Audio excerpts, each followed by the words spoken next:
Hello, everybody, and welcome to the stream. We're back with some more Dire Roll. It's been a week since, well, I guess it's been 2 weeks since we played.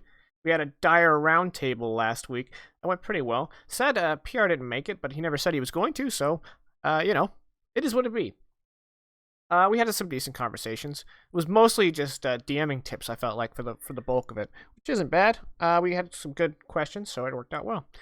Anyway, we're back playing Endfrost, and if you missed 2 weeks ago, or if you missed, in fact, the whole of February, we are barreling towards the ultimate climax of the campaign. And next campaign, I'm gonna have this covered. I promise. There's not gonna be a red light shining on my face. Whoa. Oh, okay. My Restream app now handles Mixer stickers differently, and I was really jarring. Cool. Thank you, Ken.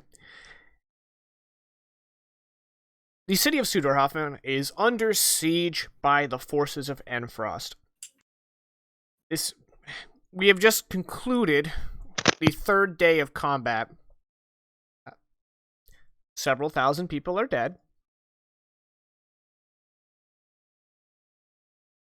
And now we can go ahead and kind of do our post-battle. Well, let me do a little bit better of a recap, shall I? Agnar is king of Bjornmars. Hakan is the leader of the Great Mocked, the assembled host of Fjellfolk, aka Goliaths. Kulu is one of 7... No. Was it 7? Yes. One of 7 draconic sorcerers of the bloodline of a dragon called the Dragon of the Four Winds, and she's needed elsewhere, but she decided, nah, fam, I'm gonna stick it out here. And Bernhardt probably did make one or more gods during a period of time that he has very little memory of. Which is quite impressive, but it's important to know that it's not as impressive as pulling a chain out of the wall. Wow. I mean, that does sound like a regular Tuesday afternoon for someone capable of pulling a chain that big out of the wall. The best part is, it's coming from a guy that turned night into day. But, I mean, there's no chain. I mean, basically, what I'm trying to say is it's just an ordinary D&D campaign. Right. Yeah. It tracks. We're going to start today off a little bit of an aside. We're not going to... The camera doesn't pan or fade from black to Suderhoffen in the battle that we just witnessed last time. Instead, we're at a different location. There is a cold, howling wind blowing through a swampland. The swamp has bits of snow clinging to the tipmost of the canopy, but otherwise it's still a swamp and it's warmer than most places. So there's still stagnant water and even green grass blowing in this cold, cold wind.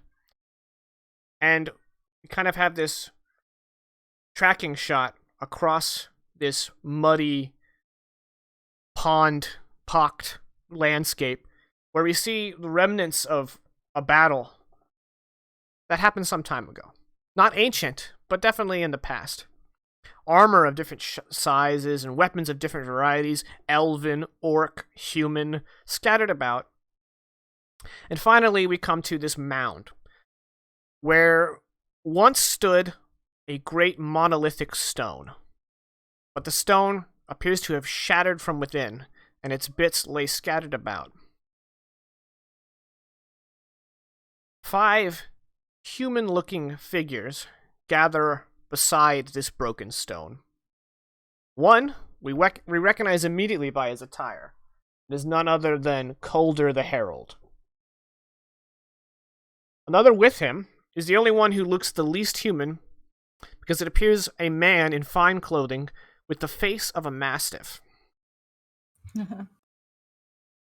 Another one is a comely-looking blonde woman with the early signs of pregnancy upon her belly.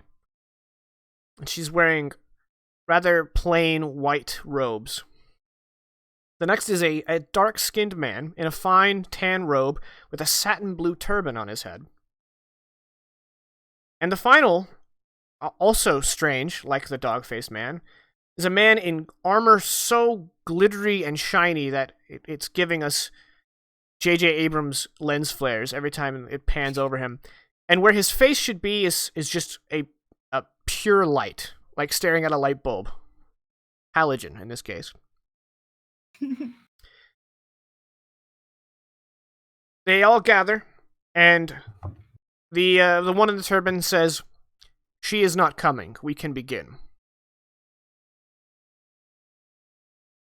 And one by one, they start to discuss, in vague detail, though we start to pick up that they are discussing the various troubles humankind is experiencing across the known world. Kuldr is saying that the final battle for the North has begun. The man in the satin turban says in the South, their problems have just started to take root. The man with the glowing face says elementals are ravaging his land. And the woman stays relatively silent because they all know the war raging in her land. And lastly, they turn to the mastiff-faced man and they say, "You were not invited. You have no lands." And this dog-faced man grins and he says, "When am I ever invited?" And they decide to give him a dismissive wave and they return to discussion. And finally, Kuldr says, "We have to help more than we have." And the woman says, "When we came to this world, we agreed on a set of rules. We are governed by rules, and we must obey. The chief among them was to not wage war with mortals." The glowing-faced man says, "We have all bestowed power on our faithful. I'm with Kuldr. I believe there's more we can do, while staying within the rules, but we are already involved." And the man with the turban says, "They must triumph or fail on their own. This is the law." Kuldr replies, "If we do nothing more to aid them, are we even gods? Are we gods at all? I will aid my Northlings." And the woman says, "We aid them, yes, but we do not fight." Kuldr says, "I will not fight, but am I not the god of war?" He sifts through the rubble and picks out 2 stones from among the debris and vanishes from sight. The glowing-faced man nods as well, and he too blinks away. The woman and the man in the turban turn to continue their conversation, and the last shot lingers on the dog-faced man, who lets out a maniacal giggle. You guys benefit from a short rest.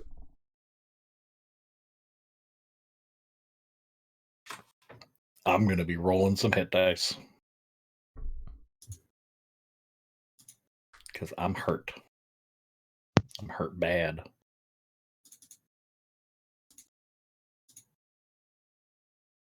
I think I'm doing all right, actually.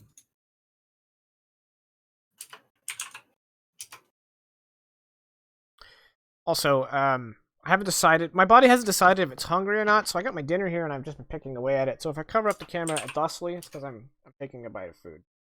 I should regain some spell slots though with my sorcery points. Let me just pull up that table. You already spent all the hit dice. Never mind. Okay. Oh. I'm about to spend some myself. I mean, I can, if Jaken's okay with it, I can take back that last one. I mean, if Bernhardt's going to cast a spell or something, yeah, you guys can roll it back. Because I only used, according to my sheet, 1 3rd level spell last time. So I have a bunch of 1st level spells that I can kind of. Although, I mean, your hit dice are probably better than my 1st level spells. So never mind. Take that back. They're at least Okay. equal.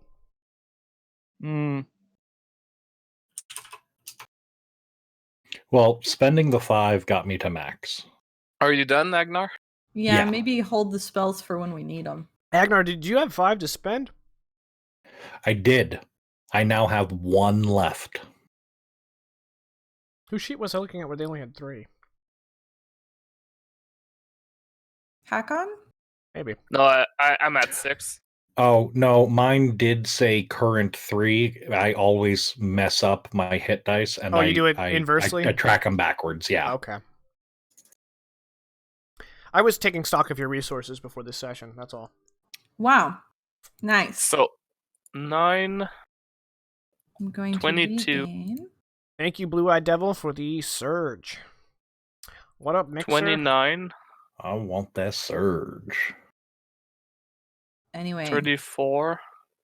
I'm We only had spending- one. We only had one battle before the short rest, right? Like that was our first battle of the day. You've had 2. I think you had a short rest between them, though. Yeah, you I had 2. spent Did we?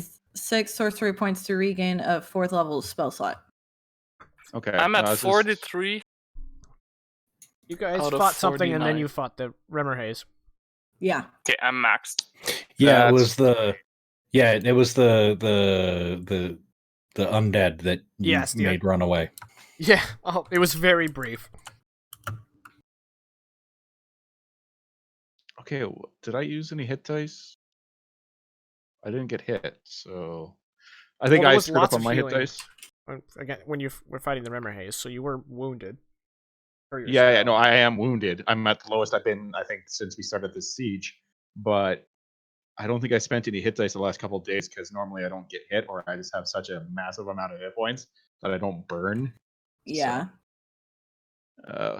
Okay, so I think pretty certain I'm at full hit dice from what I remember, not 7 what I had on my sheet. Because I can't even remember the last time I spent a hit dice. Also, Jake, in the blue circle is AC. Generally, yeah. Okay, I'm gonna put that back. It was sitting at 22.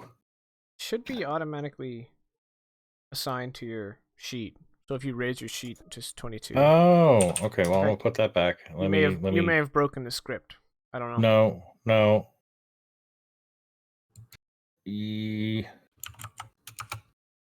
All right, let's Which go one ahead is and this? look at the numbers here. Yeah, I'm set on, because if I do this, yep. Okay, yep. All right, real quick, let's recall the legions. So that's 430 there, and then 360 there. Ooh, you've lost almost a 5th of the legion. Well, that's what they signed up for. Oh yeah. However, as you guys are returning to the Modisbon Castle, as the evening begins to wane and the fighting for the day has subsided as the enemy forces have retreated, the commander, First Orbist Dreg, will come to speak with you. Commandant Thick Thighs. Why? So the Dragonborn gives you a curt nod, and he says, I should tell you that if the Obsidian Legion suffers any more casualties, there will be a question of morale. Typically, 20% losses is enough to allow our Legion retreat. 40% is the typical highest we'll let a Legion suffer before withdrawing them from battle. Mm-hmm, mm-hmm. We have reached 20% losses. Mm-hmm, mm-hmm. Now, obviously, there's no fleeing this fight. But I can't speak to my men's effectiveness should they take much more losses, as we have in the last 3 days. And he, emphasizes the fact that it's literally just been 3 days of bloody fighting to keep this city afloat. Mm-hmm. Mm-hmm. No, I get it. And we very much appreciate the steadfastness with which you have fought with us.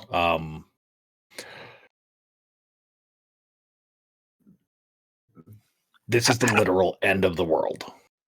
Hakon puts his hand on Agnar's shoulder and he says, just so that it's included in the calculations, every Fjellfolk will fight until their last breath, no matter how many losses. His scales kind of like percolate, and he says, "My men will fight to the end. We are not retreating.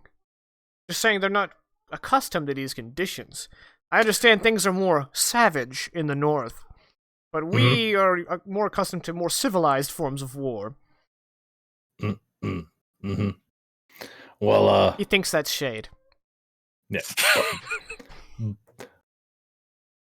Buckle up, cause Buckle up, Buttercup. Savage hasn't even begun yet. This is relatively timid thus far. He raises Yeah. a scaled eyebrow and he says, No wonder they have such a good reputation. If everything's so easy. "Well, to be fair, it is easy for them because they have the most well-equipped army in the world. So, but they only brought one legion." Right. No, Well, no, I'm sorry just, if the North is so savage with you.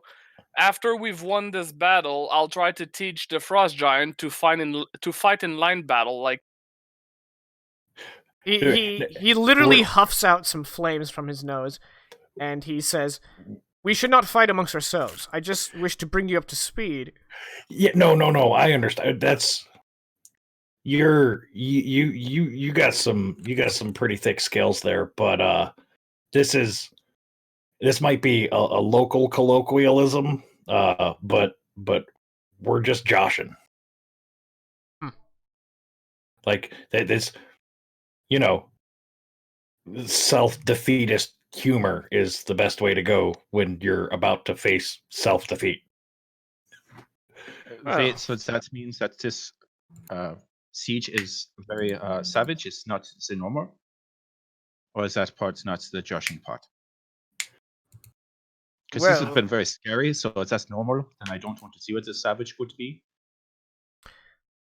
Drag says, "This has certainly been the most eventful siege I've partaken in, but the Obsidian Legion does not often hold ground. We rather take it." Right. Quite frankly, that's kind of what we're used to as well. So it's a little rough, and again, we appreciate all the blood, sweat, and tears you and your countrymen are putting in. We got this. One last thing. I have a cohort that is rested and ready should we need to disassemble another longship to patch up the wall on the eastern side.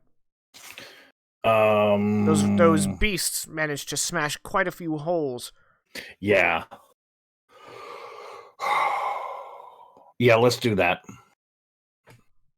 I shall see to it.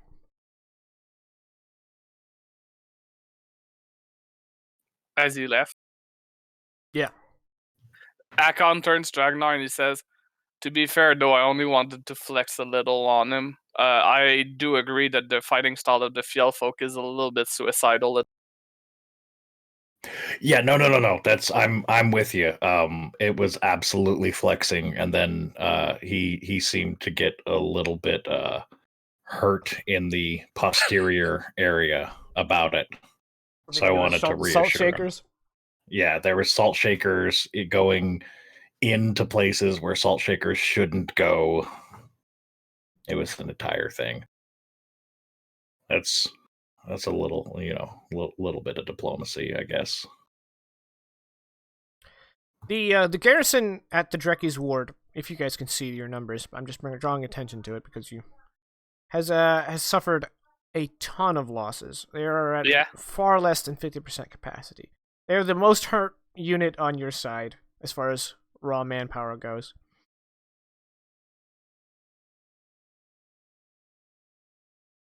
Yeah, that's a tough one because I'm trying to see what we could replace. You can pull from one garrison into another. Yeah, of course, but it's still... There's maths involved here. When I subscribed to D&D, I did not expect to do math. All we do is math. It's literally math with weird voices. Yeah, I know, right? Okay, so obviously this garrison shiny will have math to move. click clacks. Yep. The shiny click clack. So this garrison will have to move, or at least give some of their men to this garrison for sure. I mean, it's up to Agnar, ultimately. Yep. Go for it. Sounds good. How many?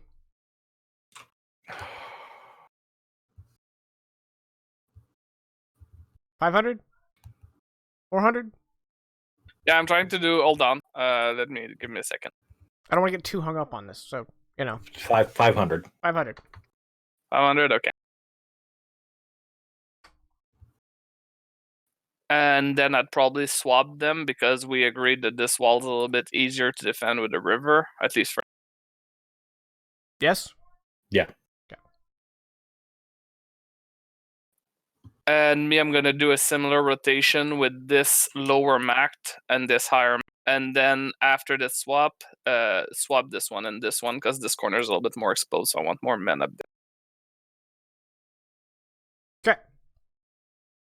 You want to do the same with your garrison? You don't have to, but just. No, we can leave it. It's good. Okay. It leaves roughly 3,000 to each district. Mm-hmm. Alright, so you guys spend the evening reallocating troops and taking in casualty reports and all that stuff that isn't shown on screen for, because it's boring. And eventually you guys retire to Modi's Bond for the night. However, before you guys get ahead of yourselves, each of you maybe are having a dream. Maybe you've entered that REM state and you're having a dream when suddenly, in the middle of your dream, whatever it may be, in each of your dreams, Kuldr emerges from out of your peripheral vision and just shouts, "Wake up!" And you all do. Okay, first it was interrupting meals, and now it's interrupting my sleep. Five Well, you guys more are each minutes, in Mom. independent rooms. No one, Five, Oh no, five. Caddy froze. 5 more minutes, Mom. Just 5 more minutes. Dear God, can I please sleep 5 more minutes? Oh, Caddy's back. Oh, she's back. Okay, We lost you there for a second. yeah, I noticed. Yeah, you were like mid-sentence. But it sounded like you Yeah. ended it, so we just kept going. No, that's fine. Oof. Yeah, so you're all awake in your private chambers. Mhm, mhm, mhm. I've can never hear seen the- Kuldr before. Yeah, some of you. I don't think any of you have seen Kuldr except for Agnar.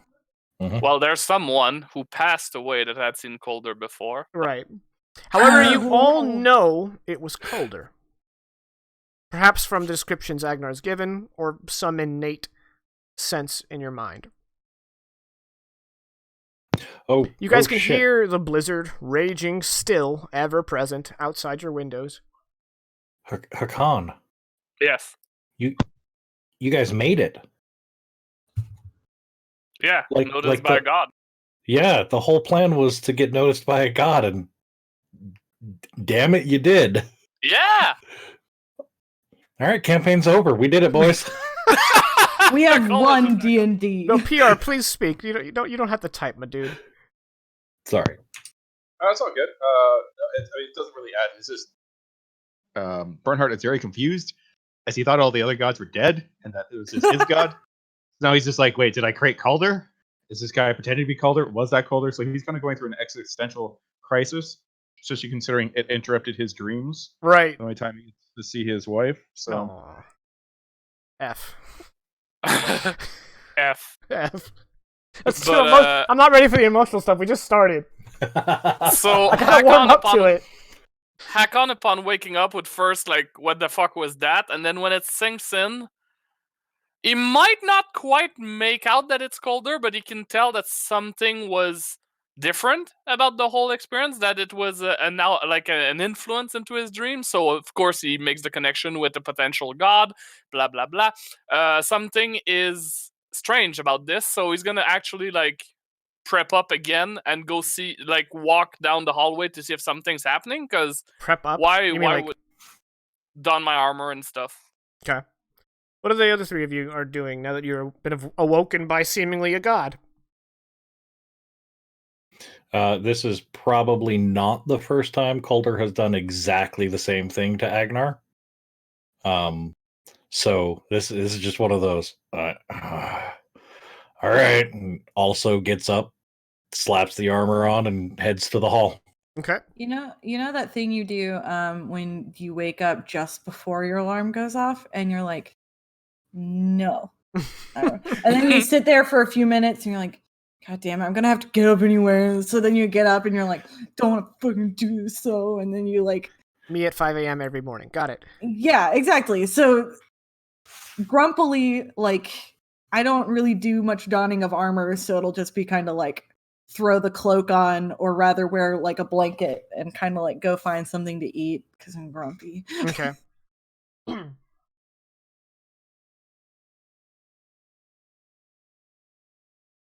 Bernhardt? Well, he sleeps in his armor, so he doesn't have to put it on. So he's just going to kind of like in a daze walk down to the kitchen because he's very confused because he legitimately thought that all the other gods were dead but the one he created. But now there's apparently a god, or his god that he created is pretending to be Kuldr, or he created Kuldr. So he's just like kind of like murmuring to himself, trying to figure things out. And like doing that like kind of head motion where he's like kind of like trying to do mental math. Like, Yeah, I was just thinking, like, as he's walking, we got all the math equations popping up. He's got the confused Spanish soap opera star look. All right. So the Modismont Castle, the center building that isn't adjacent to any of the walls, like the most center building, is the noble domiciles. It's like a big apartment, basically. So you guys kind of filter out at relatively the same time of the housing, and you're about to make for the hall when there's something different about the chill of the blizzard. There's something sinister in the air, and you guys kind of filtered out in two different directions, and you are drawn towards the gate, and you start taking a few steps towards the gate of the Modismont Keep, and stepping through the flurry are two frosted blue-skinned women with ivory white hair, each holding a ceremonial dagger dripping with fresh blood, steam billowing off of the drops as it hits the snow. The gate they're wide open. The gates are wide open, and a half dozen Huskarls lie dead behind them. These women match the descriptions of the women the scouts reported to be in some kind of administrative position of Endfrost. And as they see you, they both kind of grin and twirl their blades. I'm gonna give this a hot second for y'all to load. I stripped out a lot of unnecessary stuff on this map, so hopefully it'll load just that much faster. Although PR, by the time you're fully loaded, the fight will probably be over.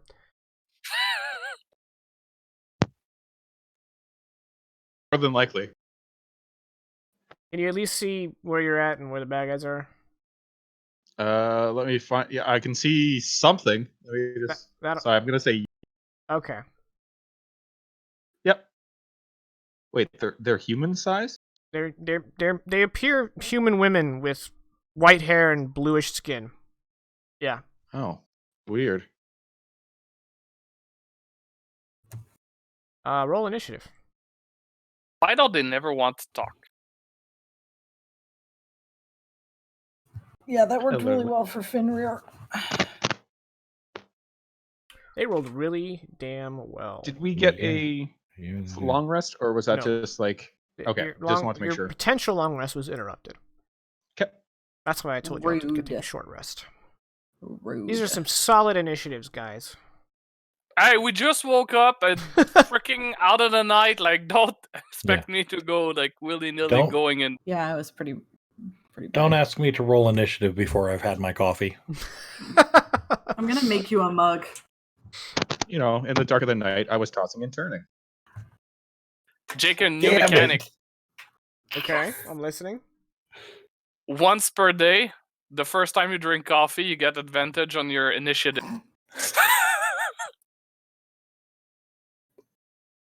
No. Okay, so the snow the snow covered parts of the map is deep snow because constant blizzard, so that's difficult terrain. So stepping into it is difficult terrain. So if you just step onto the path, that's less snow. Oh, I don't plan on getting close to these guys. Right. So these two women who have already made short work of your guards are now squaring off against you. The map is hella zoomed out, audience, so I hope you guys can get the gist of what's going on. Bad guys here. Good guys here. Bernhardt.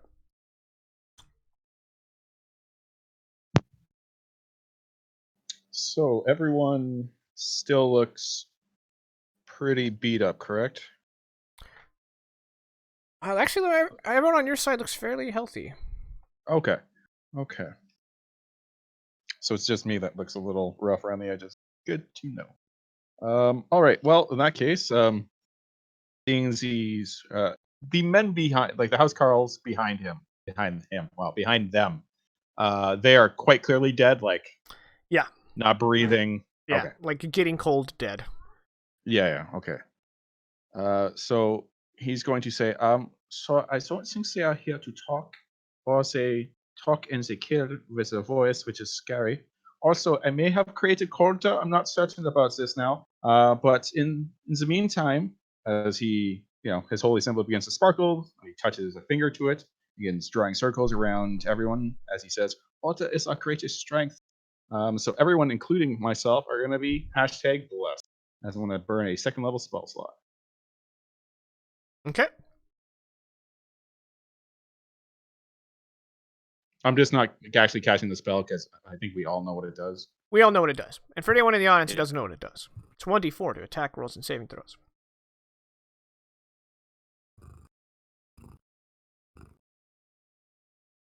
And that is it for me. Okay. Lady on the right. What's she gonna do? Oh, that has a range of 300 feet. Okay, we'll do that. Great. Oh, I was like, why do I hear a cat purring? But then I remembered Caddy's holding a cat. She won't stop sitting on my mouse because if she sees me on the computer, she knows that will get her attention immediately. So she just wants to be held. Yeah. She's a grumpy old woman. Yeah, when my cat was still alive, he used to, when I had like a mic like that, he used to get up in my lap and bat at it while I was like gaming. Ah, I miss that little bugger. My brother's cat does that, but she'll chew it up. So That's a bit expensive. Yeah, she'll get at it. Her name's Okay, yeah, I Please. can't really see my squares here, but that's 20, so I need to double that. No. 4. Whatever this is that you're doubling, stop it. Oh, I can only hit 2 of you. I've spaced you guys out. Aren't you proud of me? Finally. Yeah, we're gonna put it there. Some good effing tactics. So she reaches out her hand and mutters in Fey, which I guess would be Sylvan, yeah. Cat's really happy about it. I'm sorry. She utters in Sylvan an incantation, and she casts Ice Storm. Oh, rip. Hakan and Agnar, give me Dex saving throws, please. I have advantage. Yes, you do. I can't remember. 11. Prompt. There we go.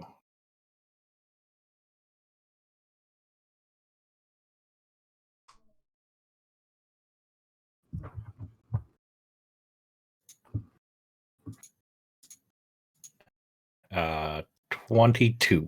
Okay. Hakan, you failed. Agnar, you succeeded, so I think you take half damage. So it only really matters for the roads, but that bit of road that is now covered, that's now difficult terrain. And you guys, you're going to take half damage, Agnar, and Hakan, you're going to take the full kit as well as the caboodle. So that is 10 bludgeoning damage, and I think 16 cold. I'm gonna Stone's Entrance that. What's up? My body can't decide if it's hungry or not. I'm picking at it. Yeah. In fact, now that you mention it, I'm gonna take a bite. I'm gonna wait till it's not my turn though.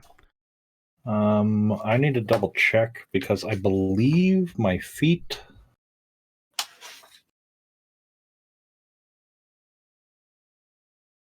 Nope, it is just non-magical weapons. Okay. So you still take the full 10? Well, 5. Oh, right, because it's half. Woohoo. Minus 5. So you take 13, and Minus 8. Hakan ends up taking 14 because he stones endurance. The rest, not too shabby. And yeah, so that anywhere the circle touches the dirt, that's now difficult terrain as well. And also now the snow that is covered by the storm is double difficult terrain. That's yeah. That's oof. Luckily, Yeah. I don't think you guys are gonna be walking through that. So, all right, that was door number 1. Door number 2 is... This one's only labeled scary. What's that spell? Well, door number 1 was labeled not scary at all. Oh, was it? Yeah, and then eventually you'll reveal a Mislabeled. door number 3, and it'll say very scary.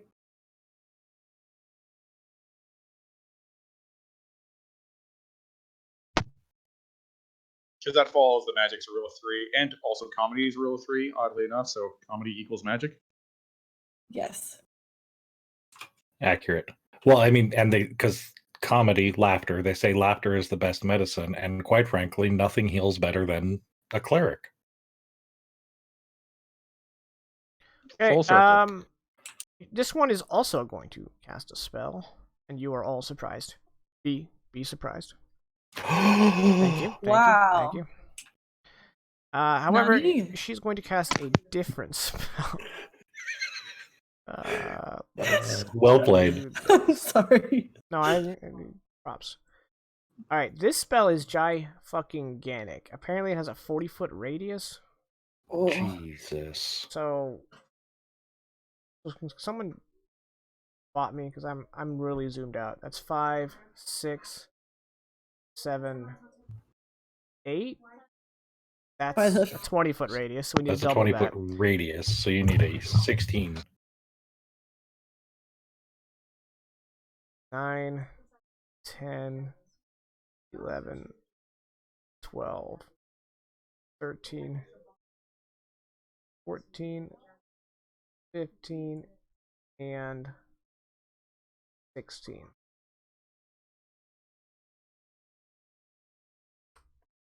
Okay. She cast Sleet Storm. Never used this spell before. Sleet Storm. Until the spell ends, freezing rain and sleet fall in a 20-foot tall cylinder with a 40-foot radius centered on a point. Done. The area is heavily obscured, and exposed flames in the area are doused. The ground is covered in slick ice, making it difficult terrain, doubling it up on the snow.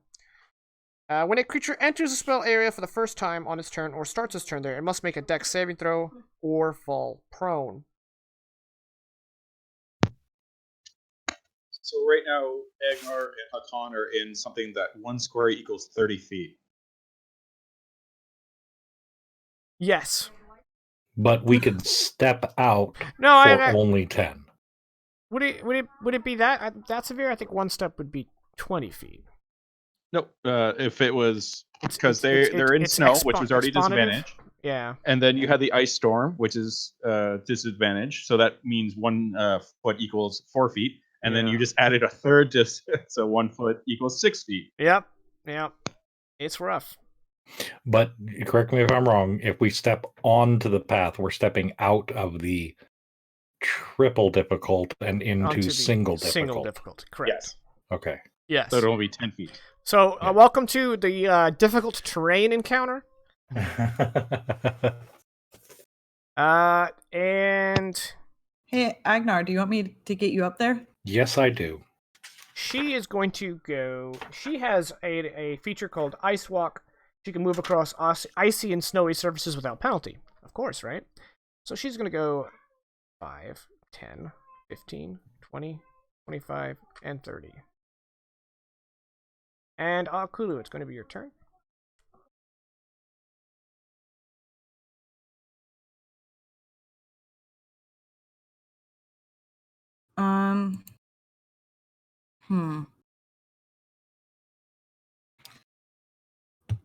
So my thoughts would be to it's obscured, but I can still see the distance, right? Yeah. It's obscured, Was it so heavy or light obscurement? it just says obscured. But like if will it's take if it's a to a location you can see, etc., right? Shit, I'm gonna have to look that up.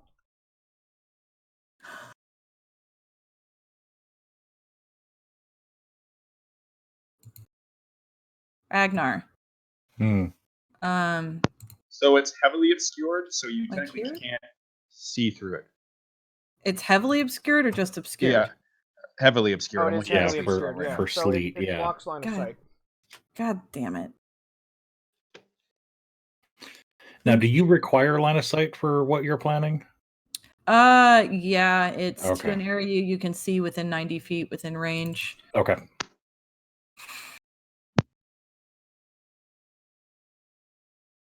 Like, I could, take us over here, but that's not helpful.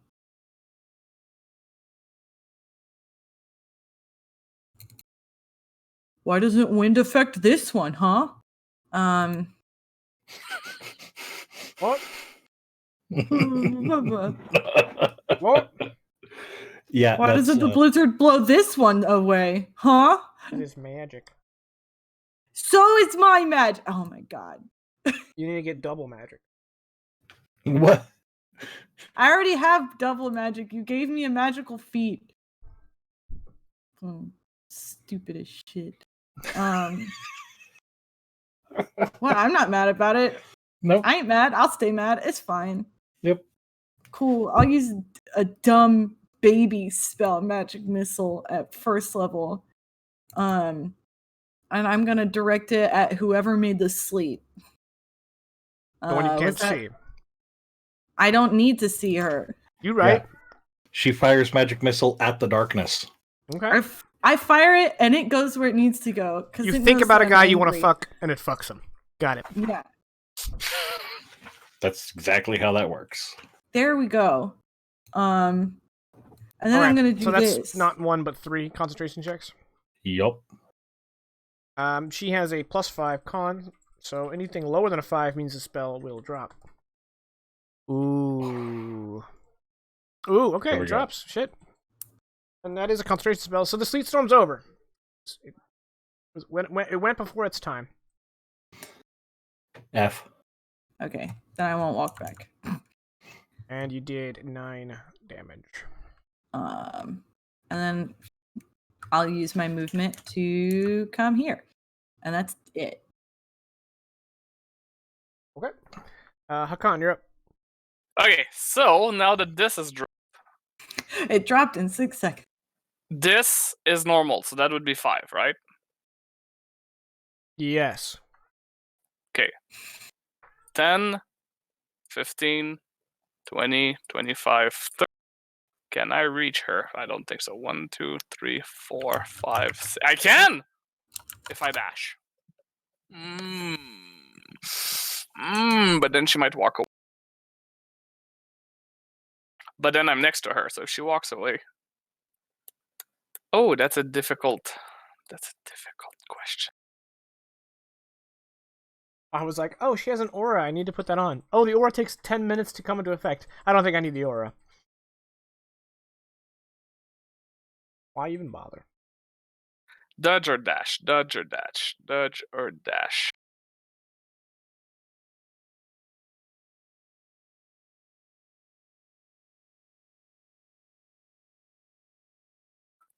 It's dodge. I dodge. Okay. Agnar.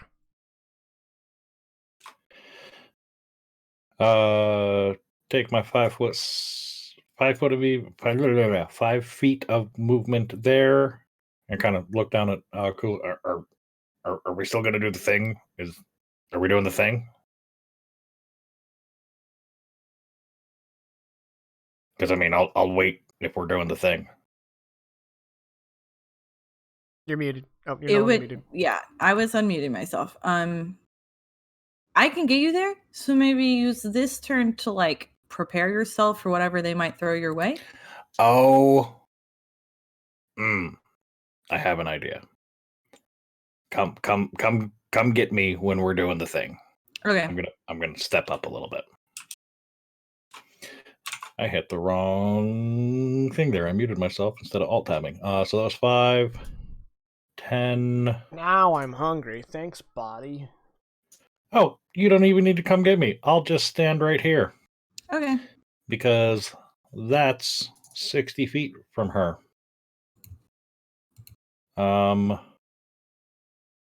She's getting the command. The one at the back, this one over here. Mm-hmm. She is getting command cast on her. I will just glare at her with all of my disappointed uncle expression and command that she grovel. God, that is so much on screen. Why is that so much on screen? Yeah, It's a well, DC 14 wisdom. I'm not reading that, but PR just confirmed that Magic Missile does in fact require line of sight. So I'm just going to chalk that up to the power of Kuldr. There you go. Kuldr guided your magic missiles. Because he's a bro. I don't believe in him. It was just my thanks for anger. looking at PR. But I didn't want to interrupt the game because I wasn't 100% certain. I was like 95. So all right. Well, now we know. Wisdom +1. She is commanded. So she falls prone and ends her turn on her next turn. Shit, dog. Why are you gonna do me like that? Helpful. All right, is that it? That's it. 100% it. Bernhardt.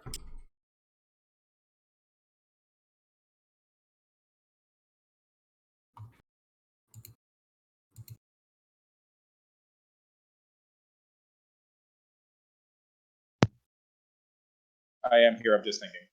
Yes. That's okay. Spellcasters, so I gotta fucking read. Ugh. Well, he's thinking. Oh, yeah. Well, I had my turn literally like plotted out, and then Akulu essentially did what I was gonna do. So I'm just like, well, what I had planned is no longer applicable. So yeah, just going to, I guess, take aim at Sorry. the closest. No, it's all right. Saves me a third level spell. I'm going to take aim at the closest lady here, or person. Just because she looks feminine doesn't mean she is. And launch a crossbow attack at her with oh, I see you now. So here. And just as awkward as that too. Does a 21 hit. Yes. So she takes 11 piercing and sick. Wow. She takes sick psychic. Okay, she has But resistance 6. to non-magical weapons, so she's gonna take 5 piercing and 6 psychic, totaling to 11. Oh, I did that to you. I did that to you. Sorry about that. Hakan was probably like, wait, where'd my hit points go? What was I gonna say?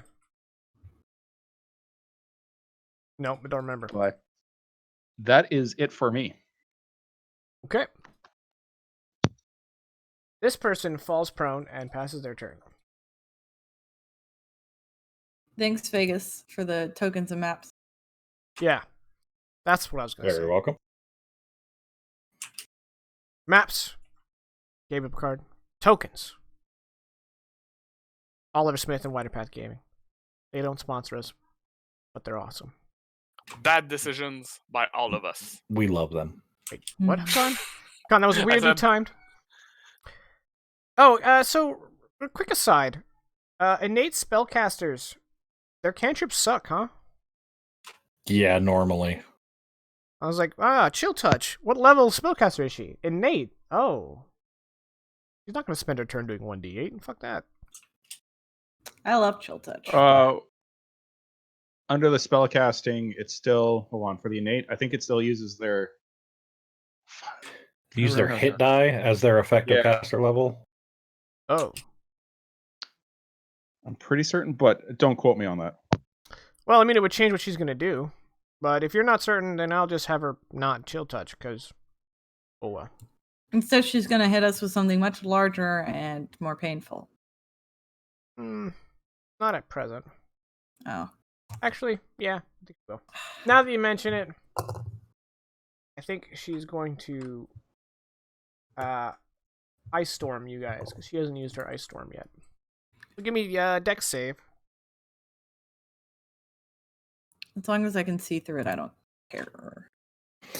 You also get a bonus to your save. Oh, yeah, I've got Bless. Well, and an additional +2. Yes. I don't think I need it, but... That's a save. Yep. That's a 28. That'll be... There you go, 28s. 29. Oh, 29, damn it. Okay, so you both are going to take half damage. Woo! Wait, you mean I rolled a 29 instead of a 28? Damn it. So, I rolled shit. 5 bludgeoning, followed by 10 cold, so that's a total of 7 damage.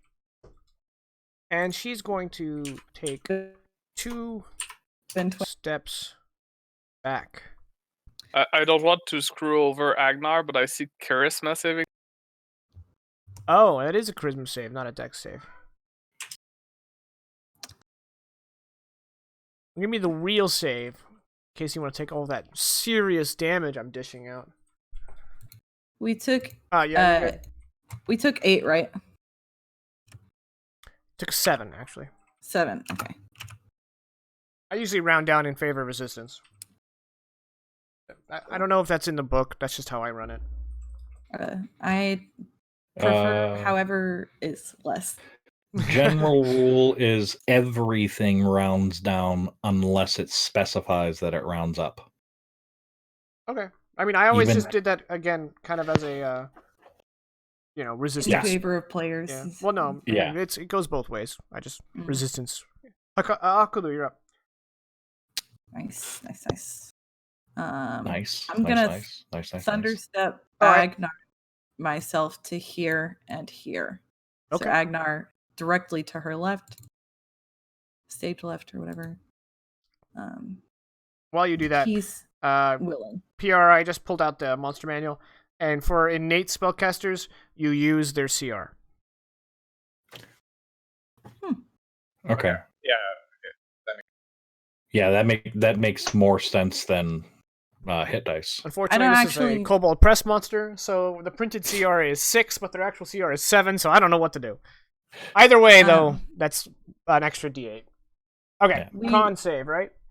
Well, they won't. It's not super. Oh, necessary. because it only happens to the people immediately around you, right? Yeah, not where but you Agnar appear. can move down here. I was just sending it so that you could see the specifics of bringing someone with me in case you wanted that. Okay. I assume he doesn't get hit because he gets brought along with you, right? Yep. Okay. Well, the castle is awake. Good. God damn it, if we have to be awake. Yeah, they wake up going, "Well, is all cool in a fight?" Thank Kuldr for that. Is that it? Yeah, that's my turn. All right. Hacking. She's prone. She is prone. These 2 squares here are not difficult terrain, correct? So 5, 10, 20, 30. Oh, I she can do fucked up. 5, 10, 20, 30. Hello! And I'm actually quite angry to have been awakened by these people, and they are pretty solid. So we're going to start with a fighting. I'm going to add myself 5 temporary. Okay. Bernhardt is north of frame, but I'm just going to zoom in on the action here. And then we're going to hit with advantage. Get away from me. There we go. That's a 29 for 14. Or actually a 32 for 14. A 32, that's a big miss. I know, right? So You much missed- AC. You missed for 14 damage. And then we're going to do it again for a 30 for a total of 20. 33 actually for a total of 20. Do you want to reroll And I can that reroll. one and then Oh two? my god, I can reroll everything. You can reroll all 4 of those? I'm rerolling everything. That's 7 less damage. So that's 13 plus 12 is 25 plus 7 is 32 damage. That's a crit. She is wounded. Well, Actually, I've just been... she's badly wounded. Well, you know what? She just awoke me, and you don't awake the sleeping giant, so action sir. Okay, alright. Amazing. 29 for 2 rerolls, and I forgot to reroll the 2 on my first attack, but it's fine. We'll let it slide. Thank you. Great. It merciful. did Wow, it's absolutely exactly nothing. the same. Okay. She is Just near attack. death. 17, 19 for 50. She is past near death. She has entered the realm of all dead. He's entered the shadow realm. Oh. Hakan Hakan just- spends a couple rounds getting to fight somebody, but when he gets He just It's over. deletes people. Yep. To be fair, 2 other people hit that target. So. He- Hey Mixer, what does Twitch emotes look like when they're fed through the restream chat? Probably just like it looks the name like of it. Jake and Z nice. Nice. Okay. You're done? Yep. Agnar. She's gonna get it. She's gonna get it a lot. That is advantage because she's on the ground. Ah. Swing the blade of my brother down upon her. That is a 26, and before we continue, I am dropping a 2nd level slot on that. Okay. So 13 plus an additional 18. Okay. So that's what, 31 total? I mean, yeah. Yeah. This damage is Akon approved. I'm gonna swing down on her again. And if I hit, I'm gonna be dropping another 2nd level slot on her. Okay. Crit. It's a crit. It's a crit. Oh boy. it's a crit. Second A great level, start so to that's the session. 68. That's 68. Great start to this session. Holy shit. 16. She's near death. What next, 45. 45. Yeah, 45. Yeah, you in one turn you brought her from full health to near death.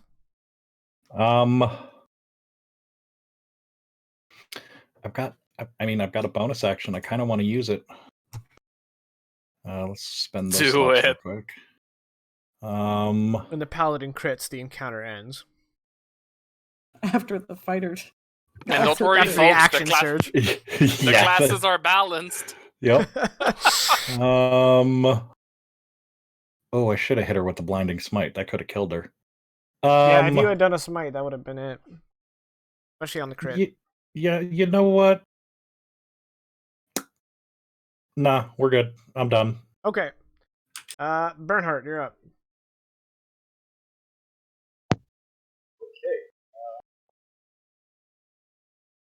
Bernhardt is going to move his 25 feet forward.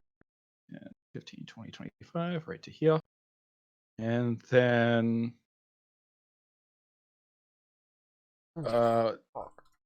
what's the I missed you putting it. What's the back with the pain? She prone? Yeah. Okay. And then he will just say, so everything's going very well. So keep it up, folks. When we will win. Yeah. I'm gonna take the dodge action. Okay. Yep. She stands up, fear in her eyes. And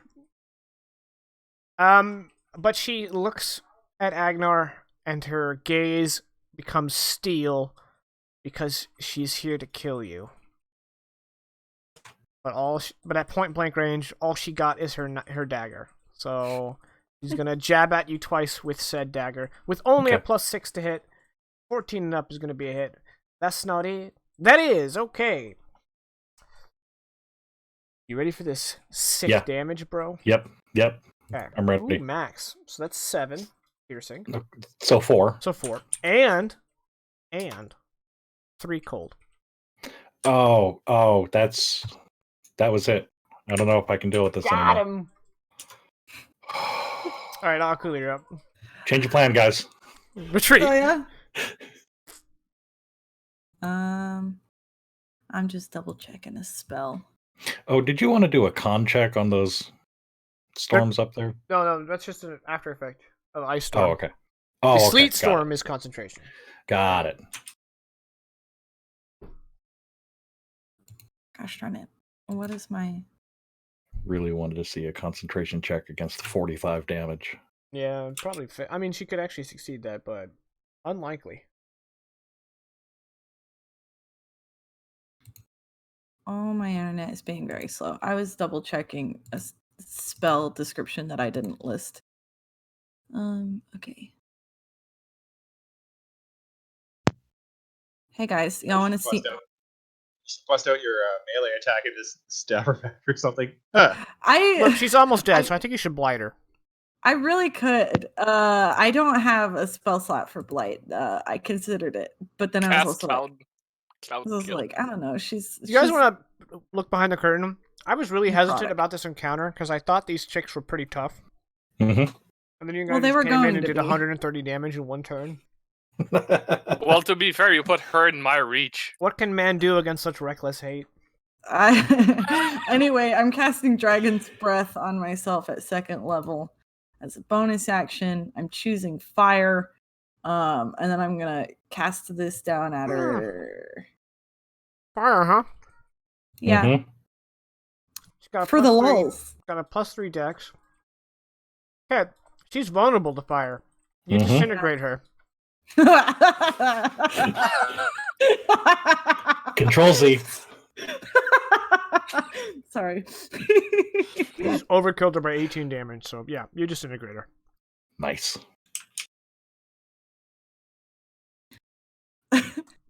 Okay, so that's that encounter. Yeah. Hope you're happy. Can we go back to bed now? Anything else planned? Well, alarm bells are ringing throughout the city. Bells will be ringing. Oh, dear Lord, there's more of these, isn't there? Well, actually, by the time you guys catch your bearings on what's going on, whatever happened, happened. It appears that the Copper Gate was once again opened in the dead of night. This time, about a dozen or more of these ice maidens slipped through. And in pairs, well, actually not in pairs, they went out into the night and targeted lords. Unfortunately, some of them were more successful than others. Mm-hmm. It appears that just about everyone in charge was attacked by one or more Ice Maiden. Luckily, although not as lucky as you would have hoped, they only succeeded 3 times. Okay. Who'd they get? Clacker, Falky, and Erland were all killed in the night. Oddmund, Hjali, Kabian, Holvi, and Badarad were able to fend off their attackers, but about a dozen Huskarls were killed. Hjali and Holvi were both badly wounded. Ylva was patrolling the inner wall of Modi's Bond, and Gaga claims something awoke her suddenly. She thought someone told her to awaken, and when she left the domicile, she saw Ylva on the wall, and as she approached her, it was just in time to see a pair of these Ice Maidens try to kill Ylva, and the 2 women dispatched them pretty readily. Because Ylva's also a badass, and Gaga's no pushover either. They're girlfriends. I ship it.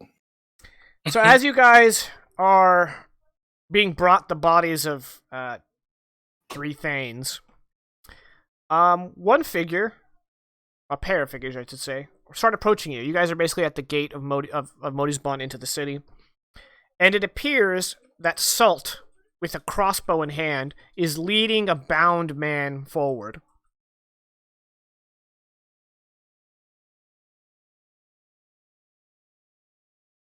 What do you got for me, Salt?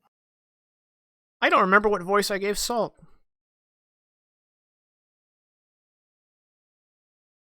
He was New Zealand or Australian? Yes, it was Australian. Cause yeah, the only New Zealand accent I can do is the rock Korg? guy. Yes, but I already did that in an earlier campaign, so I feel like I gotta go Australian. I'm not very good at Australian, so.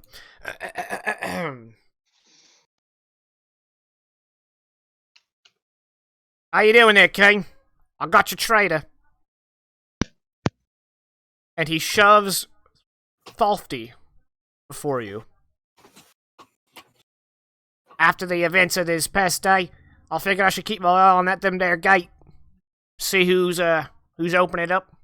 I caught this guy with a handful of his loyalists. I killed the ones that aren't important, and I brought this one here to you. Mm-hmm. Killed the ones that aren't important. Power move. I like his style. Salt, you came through. Hey, if these walls fall, I die too, right?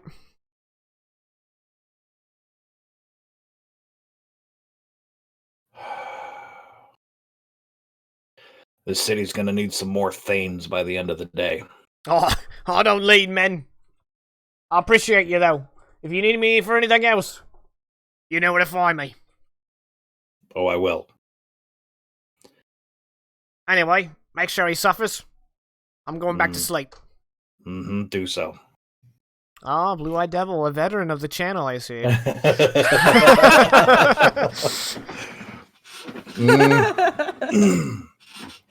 Welcome back, by the way. I think I already did that, but you know. We're happy. We're happy. We're happy to see familiar faces on Mixer or Twitch. You said Salt pushed him forward. Like, is he? I fucking minimized it. He's it did not break. He's bound. It broke. There we go. Is it fixed? Sorry, I just fucked up everything. It's all good. That's okay. Classic Jake. The outer gates, I mean, they're manually operated. They're not on a lever. It's pretty low tech. My question was more like, for example, Morris Bond Castle. I'm assuming it's a grid like that falls like a metal grate. For the castle, they might have a. I know what that is. Portcullis, I believe. Yes, portcullis. Wow. Yeah, so like for example, a portcullis, you could break the chain and the thing would remain closed. So I was wondering if there's a similar mechanism that we could break in those gates. But now Are that you we gonna have the pull trader, it? it might not be necessary. No, the city walls do not have portcullis. The only one that has a portcullis is the keep of Modi's Yep. Bond, the one Yep. that the two ice maidens walked But through. again, Thank you guys for the surge. It's sick. the question is no longer relevant because we got the trader, and hopefully it's the only.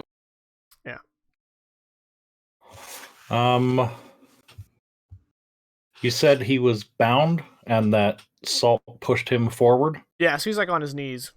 Oh, he's already on his knees. Mm-hmm. Good.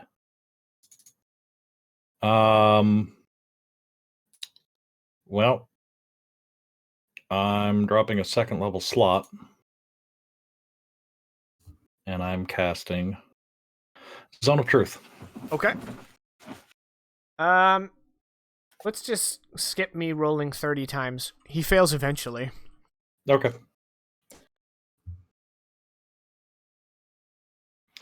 Who else are you working with?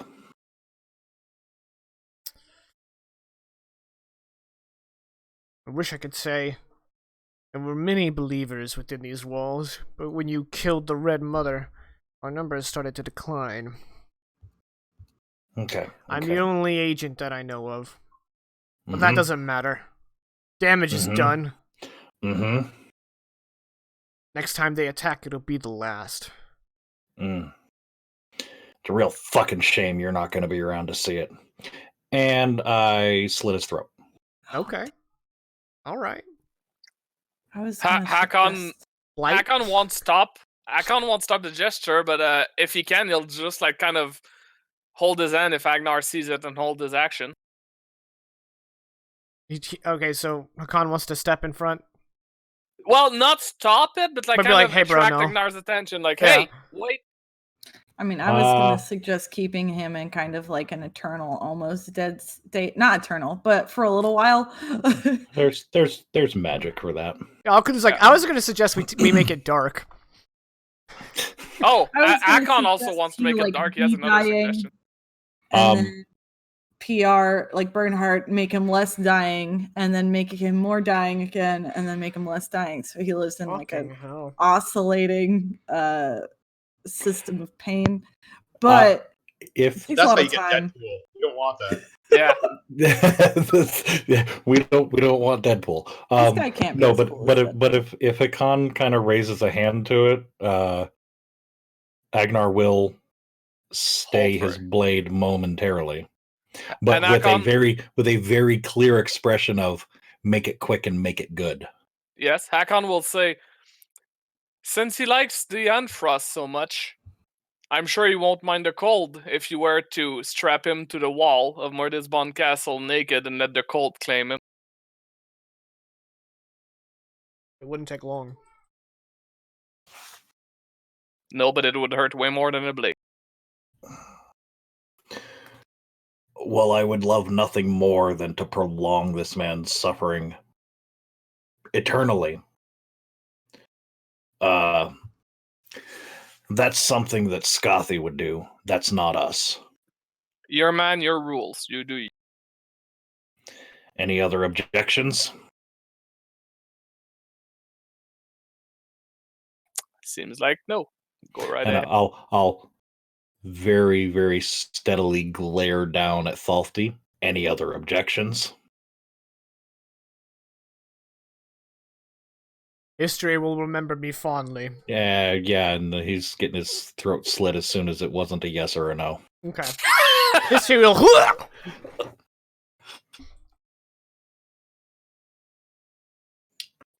Ashamed that it's the victor that writes history. Although... I believe that's what he was implying, yes. Although... I mean, you can't take it back twice. He's dead now. Hakan. No, I'm not taking anything back. Hakan, you might have had a good idea. And I will look over for some Huskarls. Yeah, I mean, they're all around. Strip the corpse, hang it from the wall. No, that's not exactly a good idea. The dead keeps coming back, so maybe we just burn the body like the rest. Oh, no, you know, that's also a Yes. good idea. Hakan, you mind relieving the corpse of its head? Sure. Take what's left of it, strip it, and hang it from the wall. And nah, never mind. I'm not gonna make it even darker. I'm just head off. Have we seen any of the, like, when we were fighting the shark skeleton things? Yep. Did they all have heads? Like, if we removed a head? Well, looked like no, it remember impeded those them? were assembled entirely of shark jaws. Okay. But I assume they had something as a head. There was a head jaw. Yeah. Head jaw. Oh But no, of it's common of- knowledge that undead can't exist without heads. Okay. But the Draugr that we fought, I'm assuming that's equivalent that they were Draugr. So far, He the had a way head, that yeah. Jicken, Okay. So far, the way that Jicken has described the undead, we've only seen them with heads. Okay. Okay.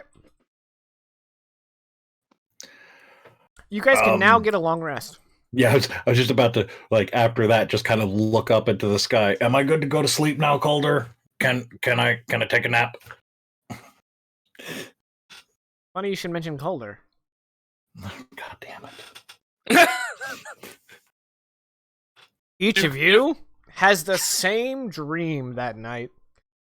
Less The wake up one? yeah, less stirring you from your slumber and more something that the images are burned into your brain when you wake up. Each of you individually see this through your eyes. You are standing in a raging blizzard, knee-deep in the snow. So obviously, for each vision, the snow level's different because, it's going to be much shorter for Bernhardt, much higher for Hakan. But nonetheless, hip-deep in snow. Did I say knee-deep? I meant hip-deep in snow. Before you, you see the faint image of Skathi, the Ice Queen. Kuldr steps out from your peripheral vision and faces the Queen. He then turns to you and says, "Death of the voice, death of the apostate, death of the feared one, a token of her peer. 3 are needed to bring her forth. Choose." And when you wake up, I'm gonna copy paste it for y'all. When you wake Okay, I up, was saying my notepad wasn't ready. when you wake up, these words are like seared into your memory. So there you go.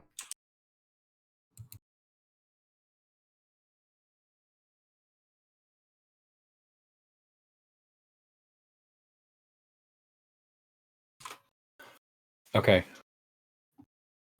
Okay, so there's 4 of those, and we need 3. Puzzle time. Agnar and Bernhardt, when you awaken,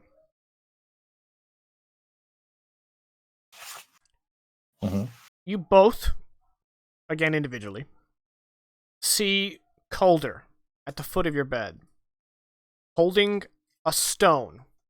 The audience will recognize it as one of the 2 stones. Each one is different for each of you. One of the 2 stones that he plucked from the ground in the opening scene of this session.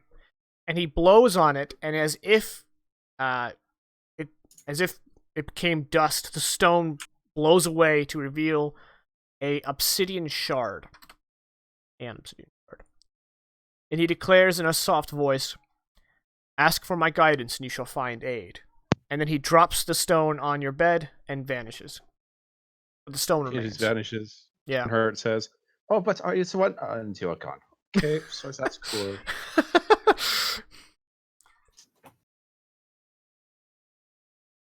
And then I will pick up said shard and examine it. Okay, it looks like just like a shard of obsidian. However, looking at it and seeing all its facets, it kind of is reminiscent of the crystal you touched that started your whole journey away from your home. Like the small one or the big one? The small one. Yeah. Okay. But that one wasn't made of obsidian, so that's why it took you a moment to kind of come to that conclusion. It just has a likeness to it.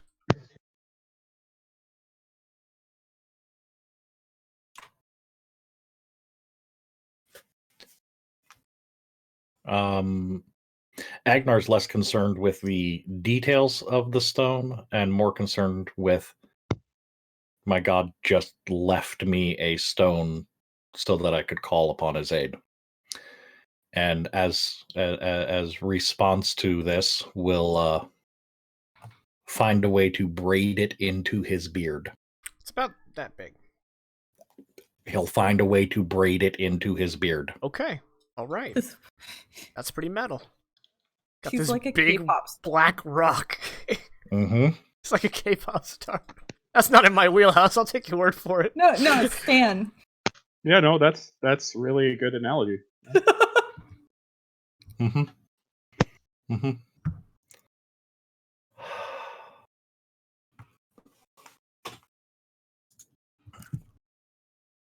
I mean, get up, get armored up, get suited Get up, get down.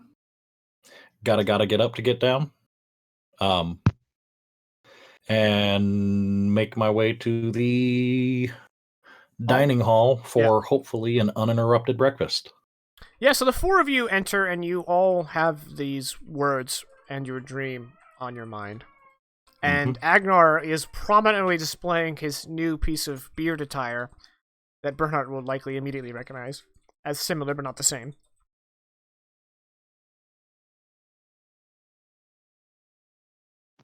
So they don't look like identical. They're both obsidian, and they both have a rough, same silhouette, but upon inspection, they are unique.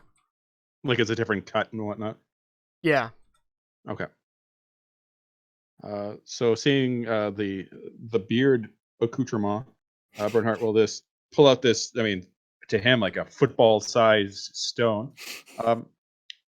So this was also dropped off to me by this Kuldr, I think. So don't know what this is about. It's a token of his favor. Of his, it's a blessing. I was told that he was dead and that the only god was the one I created, and now he is here. So either I was lied to, or I created him, or what I created is pretending to be him. I'm not very certain of what is going on here. So, the way I understand it, my last prolonged conversation with him, you created the god of the Naaman Empire. But that is not the only god. The old gods, our gods, are apparently the rumors were not highly exaggerated. They are dead, and there are new gods, Kuldr being one among them. It was an entire spiel. Remember when we talked about the whole, this is a cycle, it keeps happening, and this might be the last one of the cycle, so if we lose here, the world ends. Yeah, I remember this. Right. So they're he told me that they're not allowed to directly involve themselves, but apparently Kuldr's enough of a badass that he said, fuck the rules, I'm getting involved. Because I mean, if you're gonna be the god, if you're gonna be the god of the Barrow folk, you're gonna have to be a badass. So it doesn't surprise me that he did that. I'm frankly more surprised it took this long. But he's involving himself, and apparently it's and I'm very happy about this because prior to now, I was basically the only one he was involving himself with that was still around. He had mentioned a few times that he had some other people he was working with, but they are neither here nor there. I'm afraid they may have already fallen to Scothy and her armies. I had heard rumors a while back about a holy man here in Suderhofen that actually was following Kuldr, but I don't know exactly what happened to him. But no, he's involving himself with more than just me now, because apparently you have also been, uh, uh, I mean, for lack of a better term, blessed by his attention. So, I mean, high five. Okay, well, that's interesting. I'm confused still, but so seeing as you know that much, what did they do? Well, I mean, he when he dropped it off for me, when he gifted it to me, he said, "Call in your time of need, and you will have my aid." So I'm assuming this is a way to, summon is a very arrogant word, in this context. Call I to him? Yeah, I mean, I assume it's a way for him to immediately respond to a call from either of us, perhaps even able to physically manifest. I know that's not in all my dealings with him. It's typically dreams or visions that I'm interacting with him in. Very rarely is there a physical presence to it. So this may be a way to get him to manifest physically.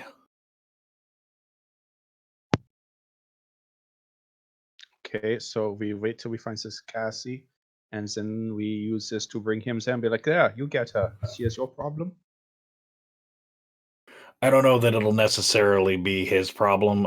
She is kind of our problem, but he is pretty clearly to me saying that because he's our problem, or because she's our problem, he will make her his problem if we need his aid. And So, I assume that we probably will. so he won't fight her if we ask, or I don't know. Again, he What very what clearly. what is Aokulu and Hakan doing while these two are discussing this? 1 second. She's trying to knock the monitor down. Please go. Okay. Oh, now we got zeros. Yeah, sorry, that capital was what she typed while she laid on the keyboard. I'm surprised she fit on one key. Oh, But I and- know. Are you back? Oh, You're back. You're back. probably just listening and trying to figure out what the heck is going on. Because Aokulu's kind of been like, we're on our own this whole time. And now she's like, we're probably still on our own. And honestly, Hakon probably wanted to discuss the potential clues, but then that whole conversation went on. So Hakon's sitting there with, like, you remember those mathematical symbols that we were talking about? Yeah. Well, no, I mean, at this point, he is very clearly getting others involved, because he's come to the both of you in dreams and visions twice now. That's not something he normally does. He's gifted these stones to both Bernhardt and I, probably just because we already have a bit of a connection to the divine. That may be so it'll be easier for him to channel his power through us. But the fact that, I mean, we're talking, and don't take offense at this, guys, but we're talking about he's revealing himself and choosing to speak to a Fjellfolk who, you have no gods. You're trying to gain the attention of one, Which we did. right, and and again, no offense here, and a heretical quote unquote witch who has refused to acknowledge the divine at all in my time knowing her. Son, are you reading heresy? So I mean, we're for. I mean, I can't think of any other way to put it, but I mean, very clearly, we're in the end game now.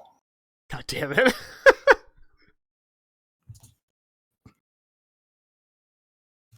Actually, it's called the Endfrost. Actually, I choose to be blind on stream so that I don't get glasses reflection because I'm vain. I have no choice in the matter. I have been blessed with 2020. You're fired. Yeah.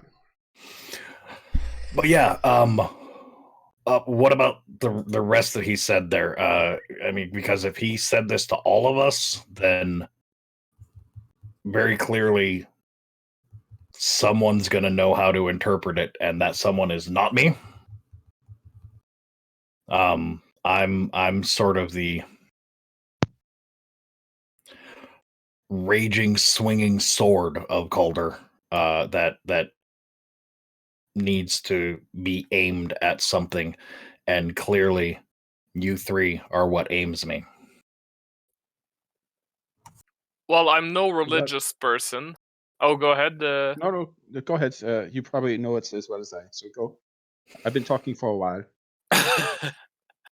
We could always try to ask our scouts and the people on the wall that's been watching out if any of the death to death to the voice, death of the apostate, death of the feared one could match. As for the token, I believe that here in Suderhoffen we have religious resources that could potentially explain what kind of token we would need in this particular case.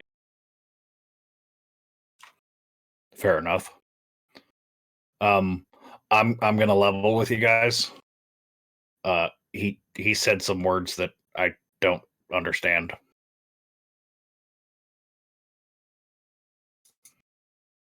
The specifically apostate. I don't know what that is. It's something that is in your rump. Say again. Oh, I know what he said. Is it something that is in your rump?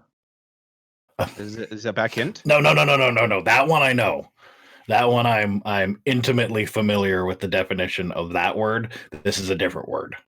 Oh, Well, so I am also clueless. Intimately familiar.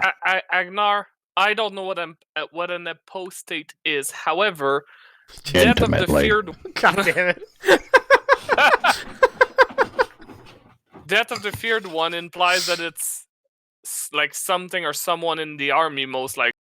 Death of the voice, it's hard to kill a sound, so I'm assuming it's also someone in the army. So it's easy to assume that the apostate is also someone in Hey, someone Mikey. or something.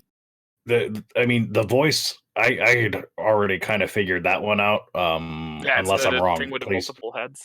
Yeah. Tell me if I'm wrong, but like that one is the voice of Scotty. Yeah. Yes, that definitely sounds like it. So now the feared one. Yeah, which one is the feared one then? I thought that was the feared one. It didn't look like it was leading the others by fear, so there might be one somewhere that is like when they walk around, other revere them out of fear, maybe. And as for the apostate, I have no freaking clue.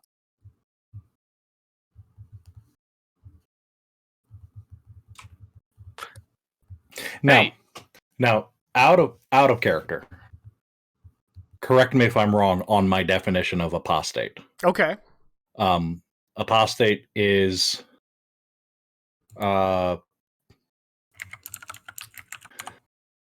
someone like kind of like a convert that's been either like exiled from their previous society or betrayed. It's like it's like if in my definition, and I'm the DM, an apostate would be someone like within, working without type of deal. Yeah, a betrayer. Yeah, yeah, effectively. So we may have already dealt with that. If Yeah, I mean that's thank you, Blinky. That is the definition, which could also work. right, so that one apostate very well could have been Thalti, because Sure, could have been he was absolutely preaching the word of Scothy and the, what did we call her, the Red Mother? the red. Yes. Mother, Yeah. The Red Mother could have been the feared one. The Bear Assassin could have been the feared one. I Yeah, just so don't think the bear was a feared one. I don't think that is it. Yeah. No, I doubt it, but I'm just brainstorming. yeah. If you guys would like, Mhm. if at any point you guys feel stumped or you just want to get on with it, you guys can make a skill check to get DM guidance. In the interest of pushing along, I would love for us to make a skill check. Honestly, I've got what is the least interesting part of this. Right. Yeah. I mean, I think we're pretty. I would say we're pretty solid on saying Thalti apostate, multi-headed the guy weird thing. voice. I was going to say I'm willing to make a religion check if that would pertain. I just don't think Lofty was the apostate, and this is PR. Yeah. No, I agree. Because, I mean, was he religious? Not really. I mean, he was just working. True. You guys nailed the voice. Okay. Yeah. Where's Okay, I'm gonna make a religion check for the apostate because I don't think I just want to see if I wrote down the notes on what the skills are. Give me a sec. Kulu with an 18. Yeah, I think did not. in this case, I think you would assume anyone who has portrayed the Bearfolk gods, perhaps more specifically Kuldr, would be considered an apostate in this circumstance.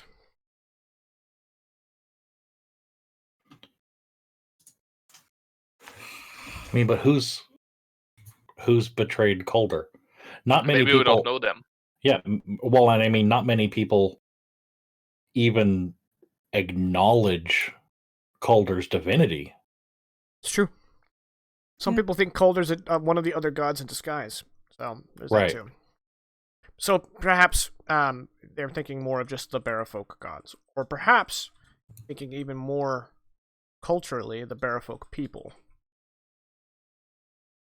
Because apostate can also, as our Blinky definition, could be a political view. Yeah. I mean, if it's political, then yeah, Thalti would be the apostate. Well, but if it's political, there's just all sorts of people that qualify. Yeah. Also, another thing to consider for our ideas is that the voice is protected. So if we go by that simple fact, I'm assuming the apostate might not be as unprotected as Thalti. And the feared one we haven't seen or have no real idea. But again, if we go by protected, the Red Mother was protected. Yeah. Although not in the best way, but still. And would just it be Raylath?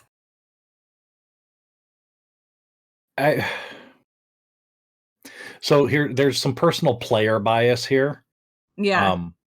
But I'm right, and I'm owning up to that right now. But I don't feel like that's the correct answer for apostate, because the way I was playing Rayleth, now granted he's an NPC now, but the way I was playing him, he wasn't actually betraying the Bearfolk at all. But he was technically an apostate to the name. Yeah. Yeah. Oh, Yeah. God damn it. So here's a clue about the feared one, because again, the least interesting part about this is figuring out who is who. Right. The feared one is one your enemies fear. Easy, it's me. No. Ha! It is I. I mean, I wouldn't argue that. Honestly, any No. of us fall under that category. Yeah. It is one specific person that has been alluded to before. Yeah. Oh. Was it Alva? No. I believe it's in my clue with the mirror lady. Actually, it would be. It Yeah. would be Alva. It would be. It would be, because she very specifically, Scothy very specifically told Fenrir. Fenrir that To kill her because she feared she had to die. Yeah. Yeah. Look, I'm scared of Alva. Right. Okay. Agreed. Cool. Alva's the feared one. Okay, so we only need 3 of the 4. So Alva's Death out of the question. Feared one is the one that we're not going for. Yeah. Okay.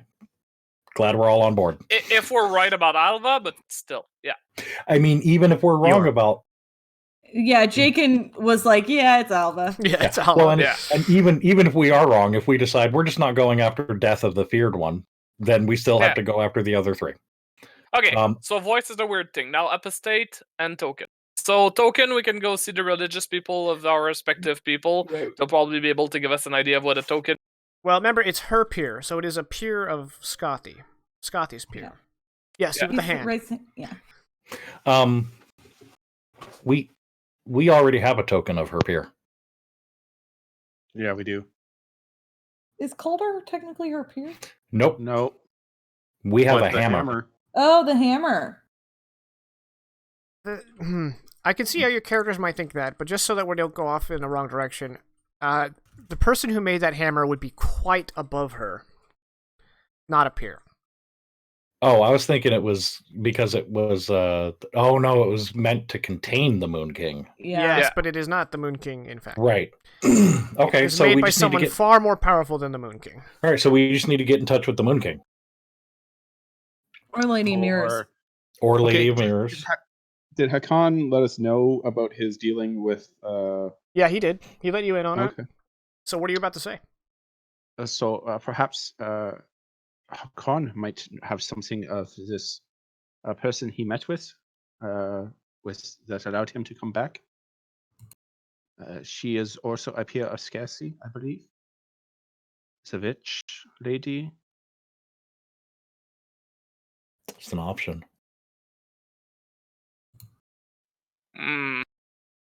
Because it would be one of the lords or lady. I mean, unless the Lord of Shadows. Hold on. Would the curse count as a token? No. Or I think it counts. throwing this out there, we just go pants and swirly the Bear King again and take something from him. Like his corpse. Yo, where the dead Bear King at? Because the woman, the mirror said that, or someone says that the Lord of Shadows would help us with the cost.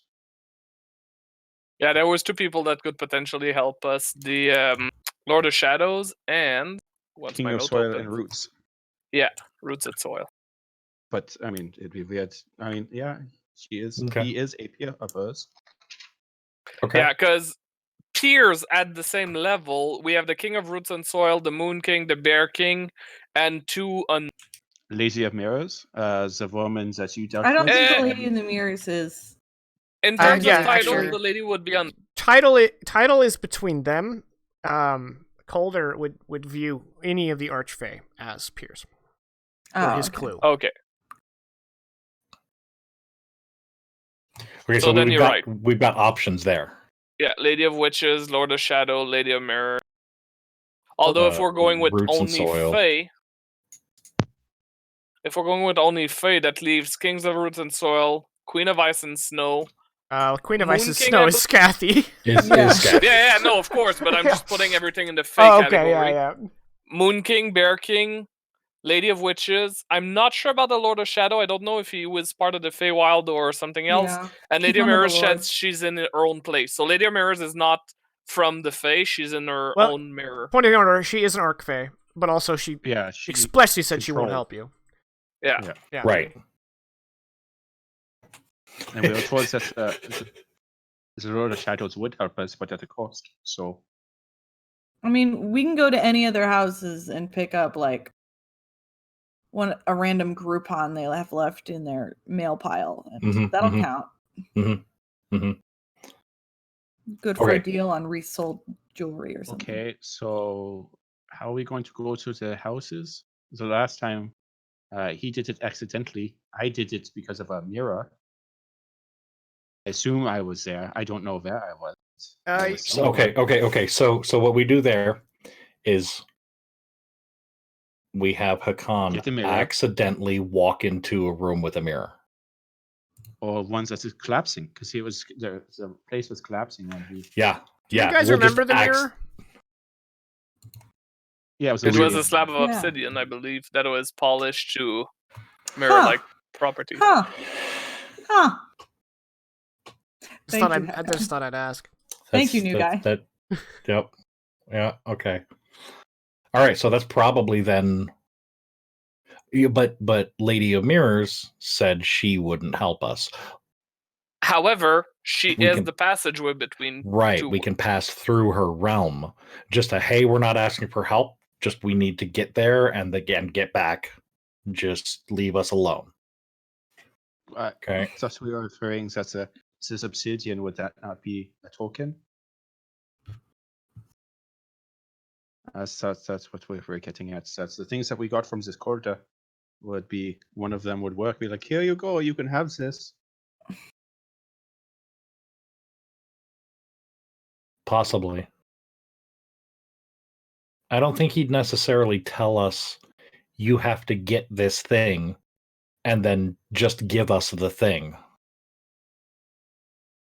Unless he just said, fuck all the rules. Which if he did, I'm even more in Kuldr's camp than I was like 10 minutes ago. Well, he did You're say definitely that camp for Kuldr. in our time of need, he would aid us. Maybe he was being like super like big brain galaxy, and it's just like big brain energy. It's just like, here, I when you need to bring her forth, just use this thing I gave you. So it's not technically a lie. He's not breaking the rules. Huh?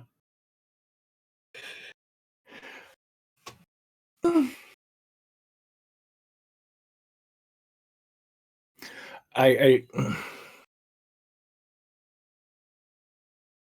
possible. It's absolutely possible. I'm still. I mean, we've got options. Even if that's not the case, we've got some options on tokens. How to get them, we haven't completely worked out, but we know kind of what we're looking for at the very least. I'm still dragging ass on the apostate. And we can't just say, screw it, we'll just go with Death of the Feared One, because you're not killing my niece. It's not happening. Yeah. You have to come through me for that. What happens if she killed herself?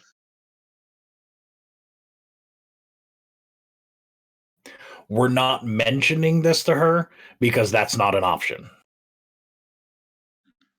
Okay. Right now, PR is like hella livid about this because like Fenrir had to make a bunch of tough choices where people had to get sacrificed, but now when it really need, right, like, no, we're not sacrificing anyone. Go fuck yourselves. Yeah, no. Intentionally doing that, not to make PR mad, but to. I'm assuming honestly, and you know what? I'm not going to get into what I'm assuming. Okay, so how about we just start with the death of the voice and then just go from there? I think that's a spectacular idea. We have a target there that we can focus on, and while we're working on that, maybe something will come to us on the other clues. Yeah, like how we get this token, or maybe when we kill him, maybe we are right about the Softy. He is our portal. and then boom, she would come up because we killed the voice. Obsidian shard is a token, so we just it works itself out. I am all for the optimism. You Well, definitely get the feeling that these obsidian shards have to do with the token. Mm-hmm. Have to do with the token, but aren't the token. I hate you. I want to make that exuberantly clear.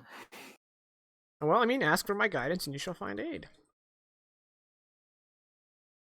Yeah, but then I have to give up my cool It beard doesn't rock. have to be. It doesn't have to be his aid. He doesn't have to be the one providing aid. I mean, you could take my rock. I mean, it's a football to Bernhardt, so it's not like he's gonna put it in his. Yeah. Remember when we were trying to define apostate? No. Trying to figure out what that word meant there, and we came up with a different word. Prostate. Try to take my beard rock from me, and you'll be intimately familiar with that word in your prostate? own right, using my beard rock. All right. Well, Bernhard has offered up his. Yeah. Obsidian. I mean, by all means, let's call him Bernhardt. That's all you. That's your rock. Okay, Kuldr. I'm asking for his aid, so if you could just aid us, that would be very nice. Okay. Well, I'm holding it up like Yeah. Holy Bernhardt, Grail. you find yourself in an empty blackness. Oh, not again. However, you hear a movement behind you, and you turn just as another figure is turning. And behind you, maybe 5 feet away, is a very tall man whose skin appears to be made of bark. And it basically looks like a tree that someone carved into the figure of a tall, elegant elf. And he is wearing regal clothes atop this attire. And I saw it move, correct? Yeah, and it's moving, and it has a moss beard and leaves for hair. And it looks down at you with glowing eyes, and it says, "Interesting. How am I here? Who are you? Who dares summon the king of root and soil?" Well, I am Bernhard Wagner. I don't know where we are. I'm not sure how I summoned you. I was talking to this Kuldr, and then I was here with you, so also confused, but glad it's not where I created a god, so that's weird. Oh, but you don't happen to know Escassi, do you? I know her well. All The right, Ice but, Queen. yeah, that's her. Me and some folks are trying to kill her or get her out of the world, and apparently we need a token of her peer, which I think you are. Oh, Bernhardt. Yeah, I know who you are. And I know who your friends, too. You've been meddling in Fey affairs for some time now. I mean, I don't think so. I have not seen this phase, but You've given the Bear King a migraine that'll last a decade or more. yeah, that is true. He does not like the meat of the bear folk, which is weird. So about this, I mean, token that we are looking for, you wouldn't happen to have one, would you? A token? What Yeah, kind of apparently we need token? one. Not quite certain on that. Kuldr just mentioned that to bring Scassi forth in order to be killed, we needed a token of her peer, which you apparently are. Okay, well, I've got nothing to give you. The Lady of Mirrors has made it pretty obvious that I'm not allowed to do any overt action against the Queen. But I can give you something. Not sure if I'd call it a token, but certainly something that'll aid you. Like a seed or? Yes. You're a witty little mortal, aren't you? I figured you're a tree and also other stuff, so plant seed. Oh, Makes yes, sense. very astute. I'm not actually a tree, but anyway. What? And like, mind blown. I'm an Orc Fae. Is I'm one this- of the kings. The kings of Fae. Anyway, I can't just bestow you this seed all willy-nilly. Oh, only someone with a touch of my power can harness it. But more than that, I'm not That's willing a to touch. help you so readily until I have some assurances from someone in your little band. Okay. I mean, I can speak for them, I think. As long as it's not like kill yourself, then I can't speak for some then. Oh. Well, it actually is that. You see, all the trees in the Feywild answer to me and whisper what they hear. And I learned of an agreement one of yours made with a lady of witches. Okay, I'm with you so far. I think This I know who you're agreement talking about. was an affront to me and to all of my kin. I know he's entered into a geash, and I would like him to allow the geash. Oh, sorry, that's time. So someone's Johnny on the spot. We'll get to the break in a sec. Where was I? I want him to run out on his time and spare the druids. I know it will mean his death, but it's the only thing I can that'll prove you're on my side.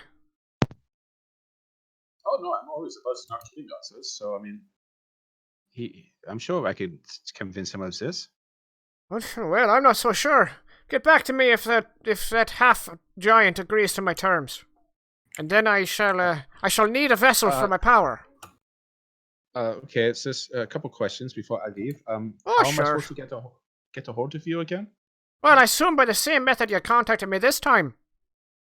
You got a piece of the Lady of Mirrors trinkets, shiny piece of obsidian, perhaps. Yeah, no, that is exactly what I had. Okay, so that's okay. So what kind of receptacle for this power would be? I don't want to get the wrong thing.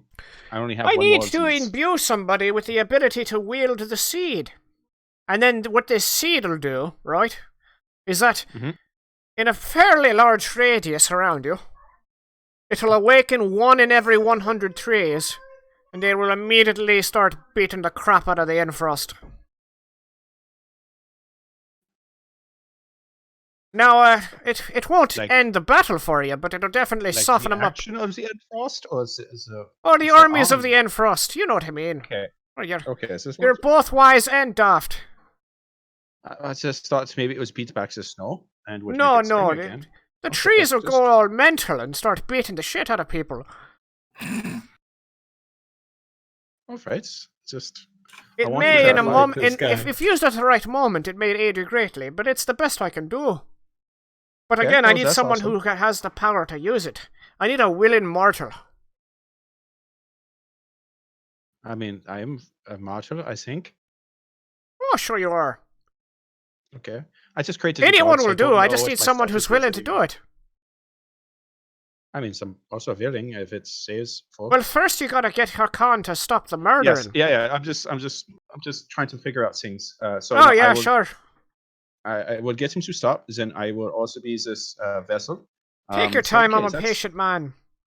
Well, we don't have much time. So just one more thing before I go. I think I don't know how this works. You wouldn't happen to know where the Underdark is? Son, I don't know what the hell that is. Okay, just no one seems to know. That's right. I just thought I'd ask. Alright, well, I've got things to do, so... He snaps his fingers in your back to where you were standing. Only about 5 seconds has passed. But, we're gonna go to break. So... Can I just get one thing in before we go Yes, to break? yes, go ahead. So, coming back, like apparently I was like spacing out. Bernhardt was spacing out. He's gonna slowly turn towards Hakan and do like the pull at the collar thing. And that's Okay. Okay. I was kind of hoping we'd get a little further along at the break, but it is what it be. So we're gonna go to break. We are going to be back around 18 after, if we're real on the money. And we got another hour and 40 of die roll Endfrost. Stick around, and thanks for tuning in. Hello, everybody. We are back, and I think I forgot to move the camera over. Yep, that's my bad. All right, we are back officially. I was doing things out of order, but here we are. So, recap. I need chat back on the screen. There it be. Recap. The party has learned that they need to do 3 of 4 things in order to get the Ice Queen Scothy to show herself so that they can end this. They have locked down 2 of those 3 things, and that is to kill the Everlasting One, the Frost Giant leading the army. The other thing is to kill Ylva, which Agnar is vehemently opposed to. The next one is to acquire a token, which may be more less literal and more metaphorical token from one of her peers. And on that note, Bernhardt has used the obsidian stone that he got from Kuldr to make contact with the King of Root and Soil, one of the 3 kings, one of the 3 kings of the Arkfey. And the King of Soil says, hey, the Lady of Mirrors is really preventing me from doing anything, but if someone had a touch of my power, I could give them a seed that will unleash awakened trees on your enemies. It's not enough to win the battle, but it may be enough to turn the tide.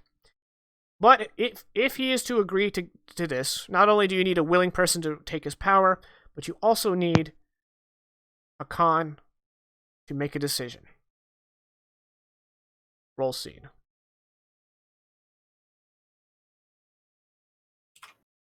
okay. So, good news, everyone. It worked. I met with someone that's met with the King of the Roots and the Trees and things. And he is willing to give us something. He doesn't know if it'd be a token, but he is willing to give us something that will make the trees go, as he said, and Bernhardt uses air quotes when he says this, mentor, whatever that means, and it will attack the Endfrost. Well, the army is the Endfrost, not the Endfrost, like the court, but the army of them.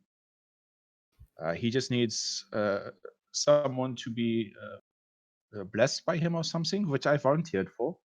That's not a problem. He also just needs a sign of good faith from us. So about that, Khan. Yes. So remember that deal that you made with the witch, or the lady of witches? Yes.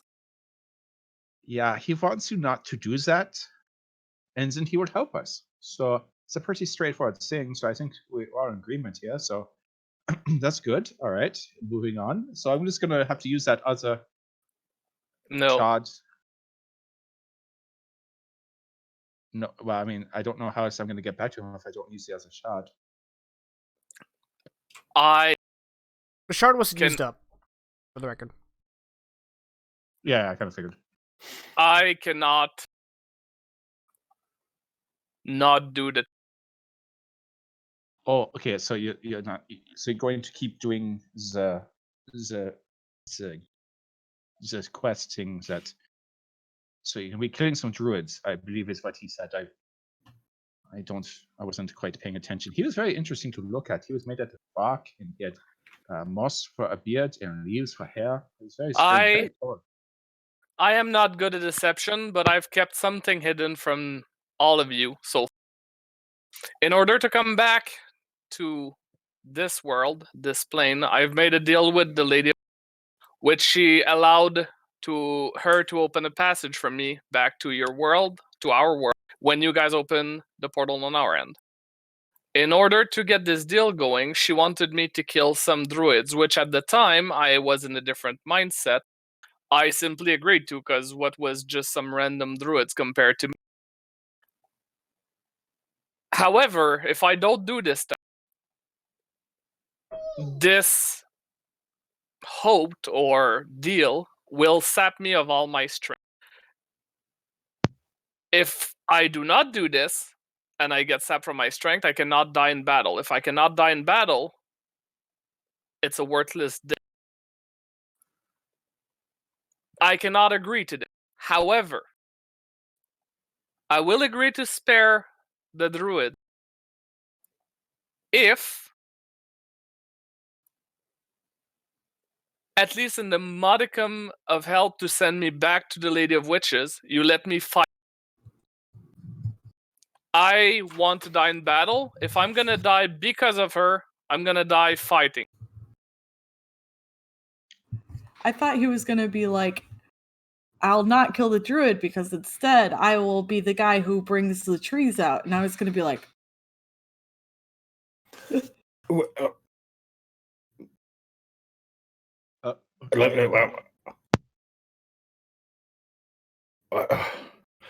see if I'm following this.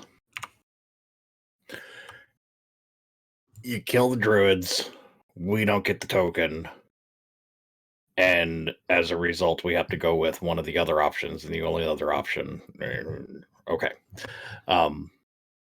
The other thing is you say you won't kill the druids, but in doing so, it's going to sap your strength, and therefore you don't get to die in battle. So you'll agree to this, to not killing the druids, as long as we can promise you that you'll die in battle before you're sapped of your strength?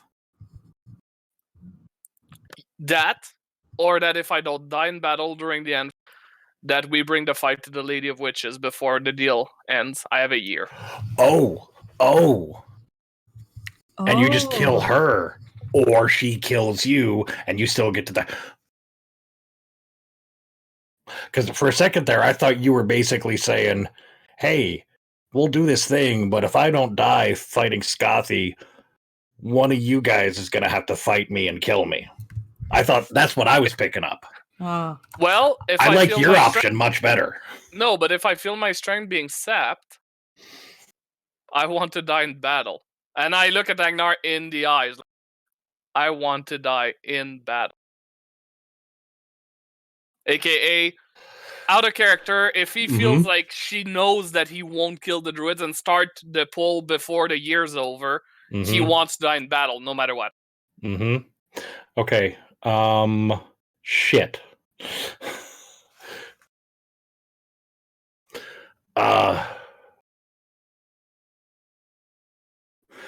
I'll put it this way. I'll defend myself if necessary.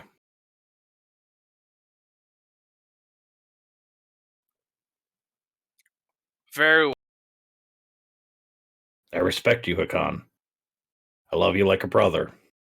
And if that's what you want, you're going to have to come get it. You know me. I will. And I'll turn to Bernard and say, you can tell the king of roots and soil that his druids won't be.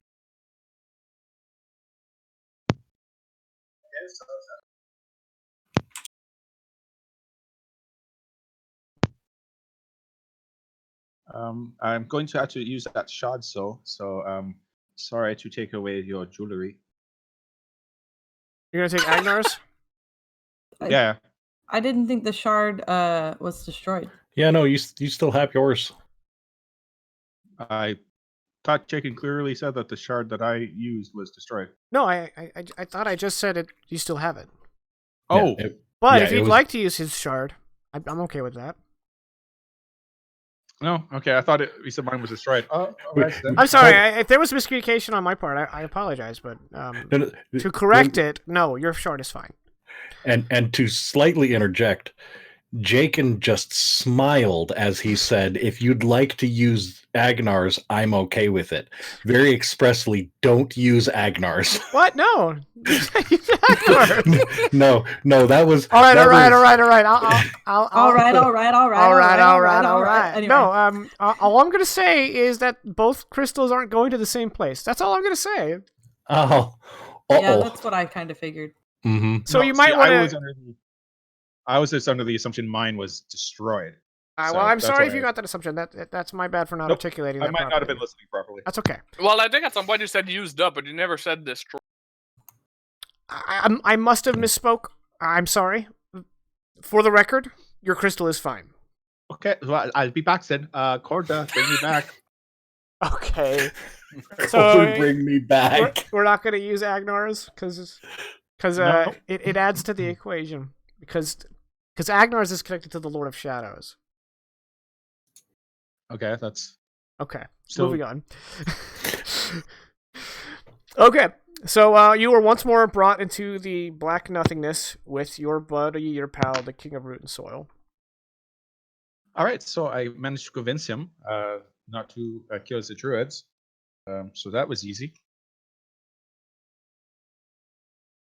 Oh, well, very well then. And you'll be the one to take on my power. Yeah, I don't think I can bring anyone else here, so might as well be me. It's gonna be me. Are you sure? Because it might change your destiny to some degree. My destiny being changed is pretty much the memoirs that I could write about my life. So whatever. I'm in no rush. You can take your time if you want to ask around. Surely you got friends. Yeah, no, it's all right. We don't have much time. The Endfrost and all. All right. Well, you mind if I pat you on the head there, little one? All right. All right. Well, Can I have one? Oh, just one thing. Can I have Yeah. a leaf to bring back with me? One of your house? you know, if you're restoring my power, you can have one of my leaves. Here you go, lad. And he hands you a Oh. leaf. And I mean, it's probably in his hands, but I now imbue the root and soil of the Fae into your veins and give you a touch of the power that you need to harness the seed. And then he pokes you kind of forcefully in the forehead, and you gain a level of druid. awesome. Wow. Nani? Excuse me. What? Excuse me, what the fuck? hey, buddy. What the fuck? You're my guy. That's kind of cool. All right. Well, So I like to imagine where he touched, like the veins start to like pulsate as like something's moving through his body. Cool. and here you go, lad. He hands you the seed. When you feel the time is right, plant it in the earth and use your new power, and you will awaken the trees. It'll be a right ripping time. I wish I could see the thrashing. Anyway, off you go. Okay, so I just plant the seed, and then I have ripping friends. Sounds like a good time. Oh, no. Well, it's a little late now, but you're sure there was no one else? No, you plant the seed and you use your new power on it. And that will do the Yeah, thing. and then I have ripping friends. Yeah, no, it's Yes. what I meant. Oh, no, okay. Well, good luck to you. All right.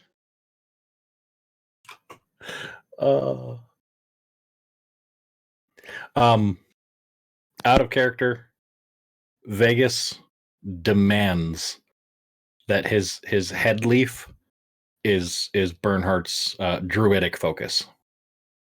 Yeah, I'm down. Done.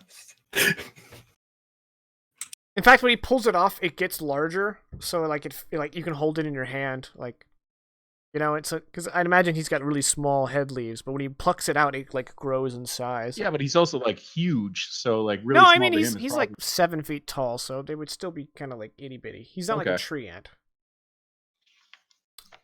Yeah, so I yeah. mean, but I'm also like that's more than double my height. Oh, no, for like, sure. So like even small to the tree, it's just like, all right, I have a hand-sized leaf. Cool. All right. What? I kind of want to know what happened with the Lord of Shadows now. Right? Anyway, when Bernhardt snaps back to reality, the obsidian shard is replaced with the seed, and this seed is about the same size. And it has a similar appearance to an almond. Kind of like that teardrop shape.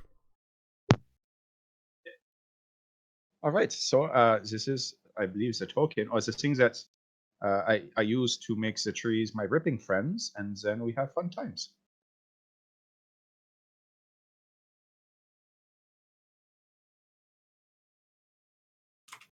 I mean, awesome. All right, cool. Well, now your shard is gone. So okay, so when we get got it. When we get to fighting Scotty, that's when I'll use my shard and we'll call upon Kuldr. Bingo. Got it. Because in character, that's totally what we discussed. Yep. Yeah. Okay. This is no, gonna that's, suck. Yeah, no, that makes sense. Okay, so yeah. All right, so we got the token. We know we need to get the big scary multi-headed guy. Now we still haven't figured out the whole apostate thing. But again, like had been mentioned, let's just go kill the guy, and while we're doing it, we might get some more clues as to the apostate. We might have a flash of inspiration. Yeah. Everyone but Bernhardt gain a level. You guys are all 10th level. Oh. Which oddly enough doesn't change my spell slots and whatnot that I would gain. Right. So I hope I made it clear that like being a vessel will change things. I hope that. Oh, 93 HP. I hope that didn't spring up on you, Fisto. I mean, it kind of did. But you said penalty, maybe a penalty, which Right. could mean a bunch of things. But I'm okay with it. Okay. Like 10th level cleric sucks. So, That's right, because you don't really like the divine intervention, right? no. Yeah, I don't really like it either. It kind of flies in the face of role playing. All right. I get what is it? Or yeah. I'll Orb pick up Courage. what we spoke about, Jakin, and then all I have to do is roll hit points. Oh, damn. Yep. I get to prepare one extra spell. I get Orb of Courage, and I roll hit points. I At this point, I'll take average Agnar. For people, You know what? No, I'm gonna fly in the face of fate here, of Kuldr, yeah. of Kuldr, and I'm rolling it because Kuldr said fuck all the rules. I'm fucking all the rules too. Oh my god. Okay. I'll take it. For people who are listening at home, my leveling options have been to pick up the spell Immolation, which I'm going to test now. Success. Oh, I didn't add the save. Oh, failed. Otherwise that worked. Cool. Immolation also has a different damage roll and requires a save the next round. So I'm going to roll that. I've set it up like a spell just to make it easier. And Dope. there we go. This is the first time we've leveled up on camera, so. Yeah, those look alike. And then I'm picking up a feat or a meta magic. We spoke off camera about picking up Elemental Spell as a meta magic, which is from the UA class features for Yes. Sorcerer. And I'm putting my Dungeon Master caveat that you can use poison, since that's your shtick. So we're adding an extra damage type, but otherwise it allows me to change the damage type from one thing to another for anyone who's... At the cost of a... Sorcery point. Yeah. I nearly made a wizard focused on that the other day. While we're talking about it, so I became first level druid, so I gained a bunch of stuff. Mostly just a bunch of new spells, all at first level, and some cantrip. Yeah. You sound so excited. I am. I'm glad. I'm glad you're excited because I mean, most of this thing has been the natural order. So of all the people to become a druid, It kind of makes sense. Well, Plus, also I'll you actually go ahead. I'll get maybe some more offensive-ish spells. Maybe we'll see. The return of the acid And I claws. now have 111 hit points. Lord have mercy. I I had a list of NPCs that would do it, and you were like, "Nah, I'm good. It's me." Since we're talking about it, 10th level paladin. I have Aura of Courage. Myself and those within 10 feet of me cannot be frightened while I'm conscious. And I can prepare one more spell per day. Done. Easy. 10th level fighter, samurai, tireless spirit. Starting at 10th level, when you roll initiative, if you have no use of fighting spirit remaining, you regain 1 use, which means I will be a rolling thunder forever. And Guys, Yeah, I just but realized What? that the elemental includes thunder. Guess who's gonna be poison wave? that's dope. Yeah. And I poison just- step. I was like retyping. I was like, "Ah!" Very nice. I think it would still emit the sound though, per the spell's flavor. It's like just boom, ripping poison. It's just ripping a mad fart. it's giving you with the kid that fight that lasts for like 10 minutes. Oh, get it. Home. So we wouldn't call that one a silent but deadly. Okay, so you basically are Nightcrawler, but on a much more expansive area. Yeah.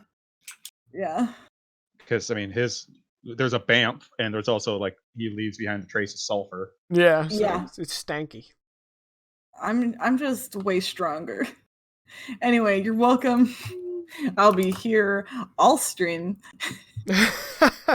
All right. So as you guys eat breakfast and filter out, secure the knowledge that you've secured your token. 1 down, 2 to go. There is quite a commotion, and Ilva spots you guys, and she heads over and she says, "King, the scouts have been coming in, and Hakan, I hope you don't mind. I took the liberty of ordering some of your Thunderbird riders to confirm this information, and they have returned. That's perfectly fine. It appears Jarl Randolph of the Gamelands is approaching the city with thousands of men.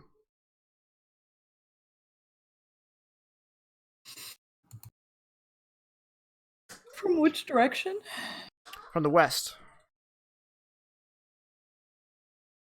Ooh, I'll go we ahead and need put the you guys men, but he's gonna. on the Bjorn Mars map, so you guys can kind of see Gamelands right there, Uh-huh. and Suderhofen. That would be from the west. Yeah, that's a big hoof though, because he's gonna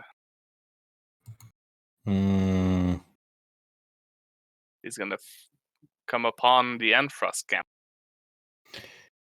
Yeah, let's see how he deals with them.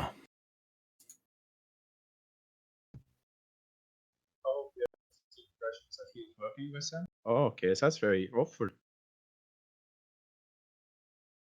What was that?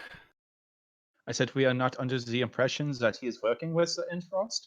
That is very hopeful of us. Yeah. Bernhardt.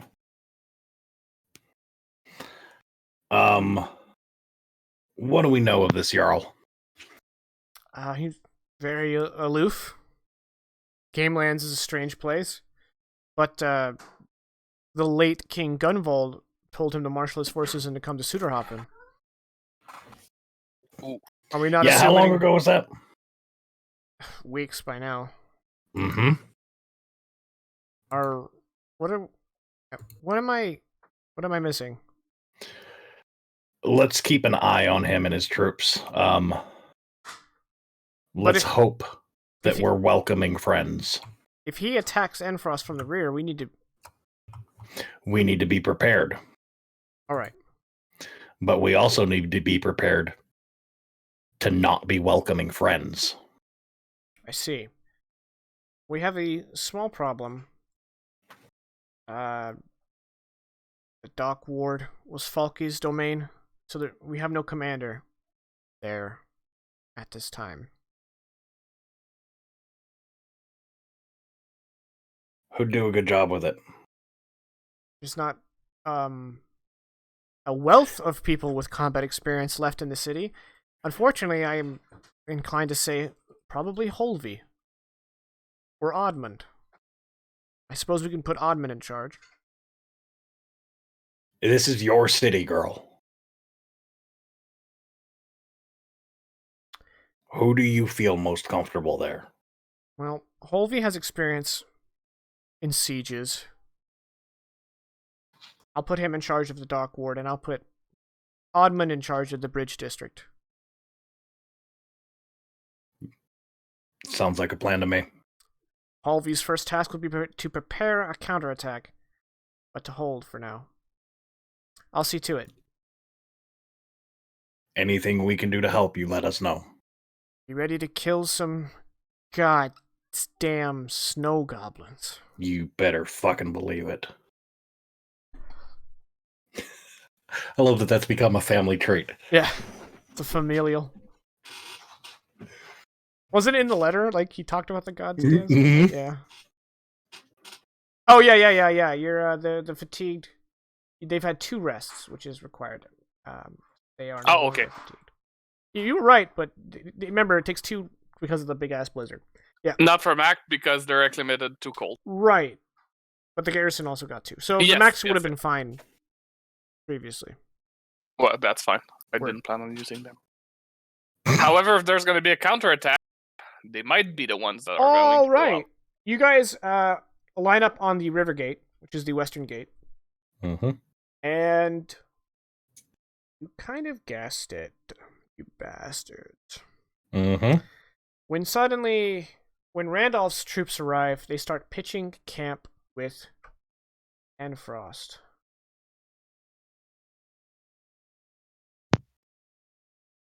So that's BC plus stage, so we are saying. Uh-huh. Easy. We already want to kill them. Oh shit, that's 2 tokens. Yeah. Your characters don't have the exact number, but he's come with 10,000 men. Holy fuck, where were these people? A Licking boots. half dozen Huskarls of the Gamelands approach the gate.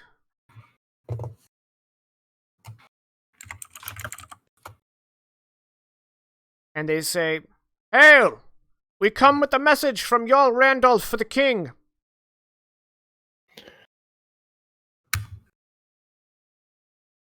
Tell the asshole he can bring it himself. He does not trust you, the king, to not kill him where he stands. We are prepared to die. Fair. We will deliver the message now. The Lord of the Gamelands invites the King of Beyond Mars to eat at his table, and he swears to both Ironside and the goddess Skathi that the king and his company will return to Suderhofen unharmed as long as they too do no harm.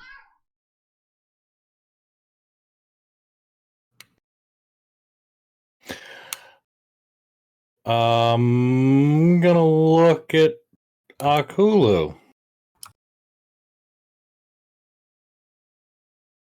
Think we can manage to do no harm for about an hour until after we leave?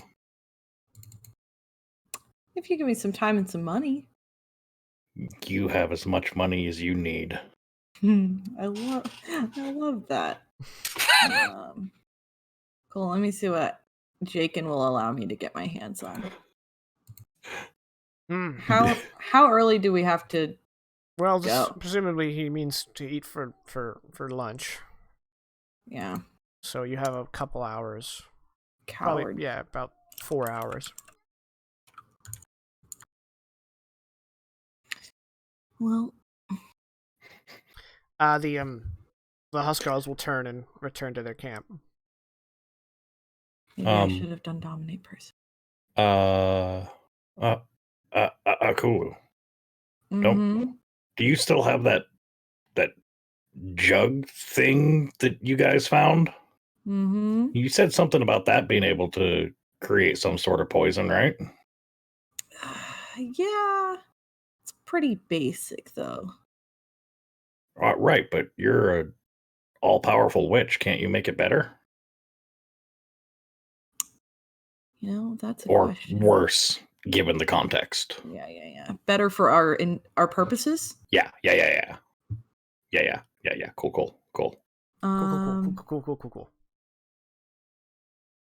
Jigen, how much money am I allowed to spend on something, assuming it would be available? That's the thing. Yeah, the availability I figured would be Money the is thing. no object. You've got the cheddar, but the object is in question. So I'm guessing a midnight tears would not be. Is Rayleth still in town? Are you gonna ask around for? Didn't we got a Midnight's Tears? It's for the war effort. I mean, I'm not gonna do that, Okay. but I'm sure I've got one. I've got, well, I wouldn't say friends. I've got people I know with skills. But also I have an entire shop that I run that focuses on mixtures. So let me see what I can do. Some of these are inhaled instead of injected, or there's contact, but that's tricky to apply. Tell you what, roll a d20. Okay.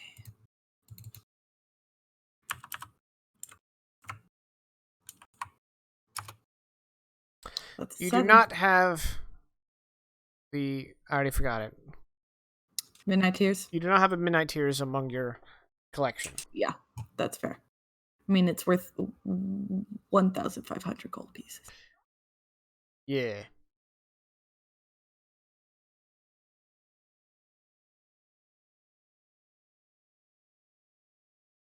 Poison in this game kind of stinks and needs a rewrite, but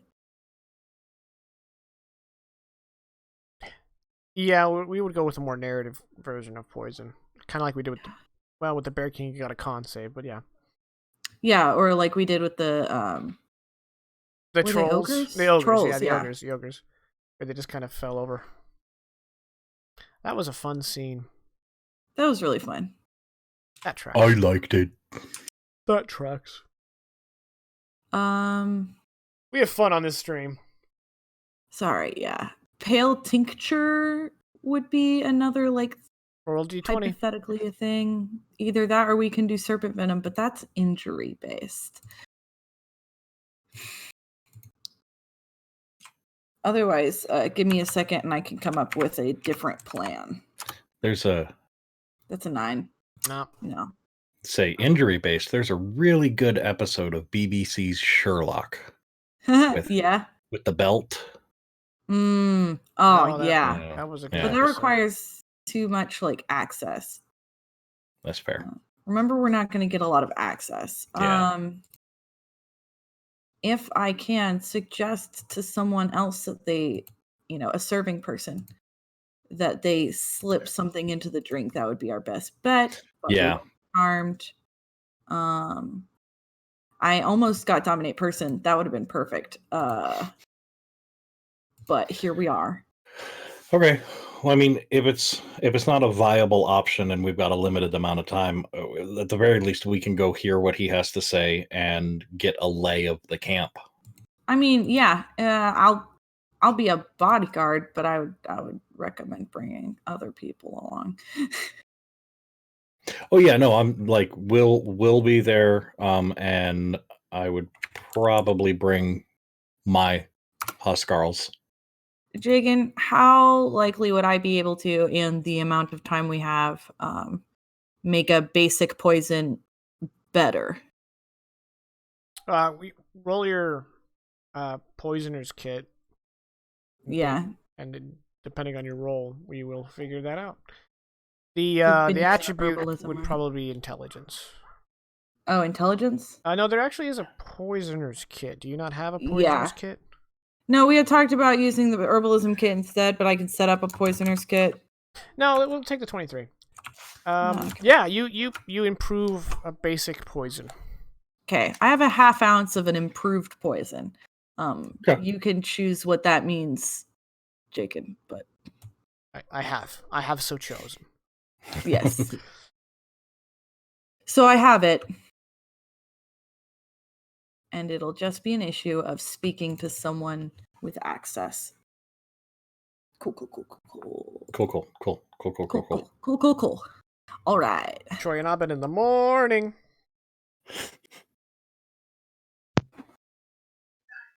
Yes. Damn.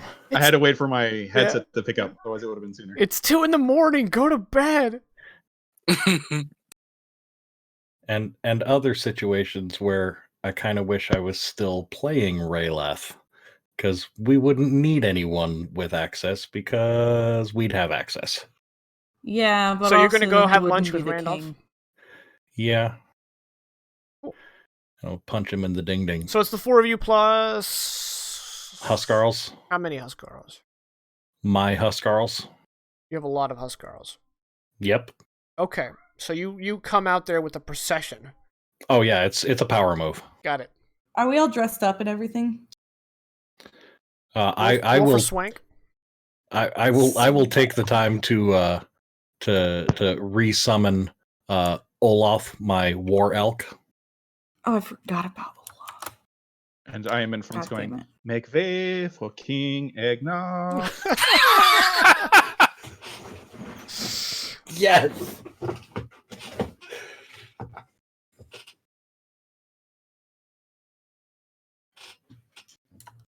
Something cool, Okulu. If you click in the chat and do arrow up, it'll cycle through your last rolls.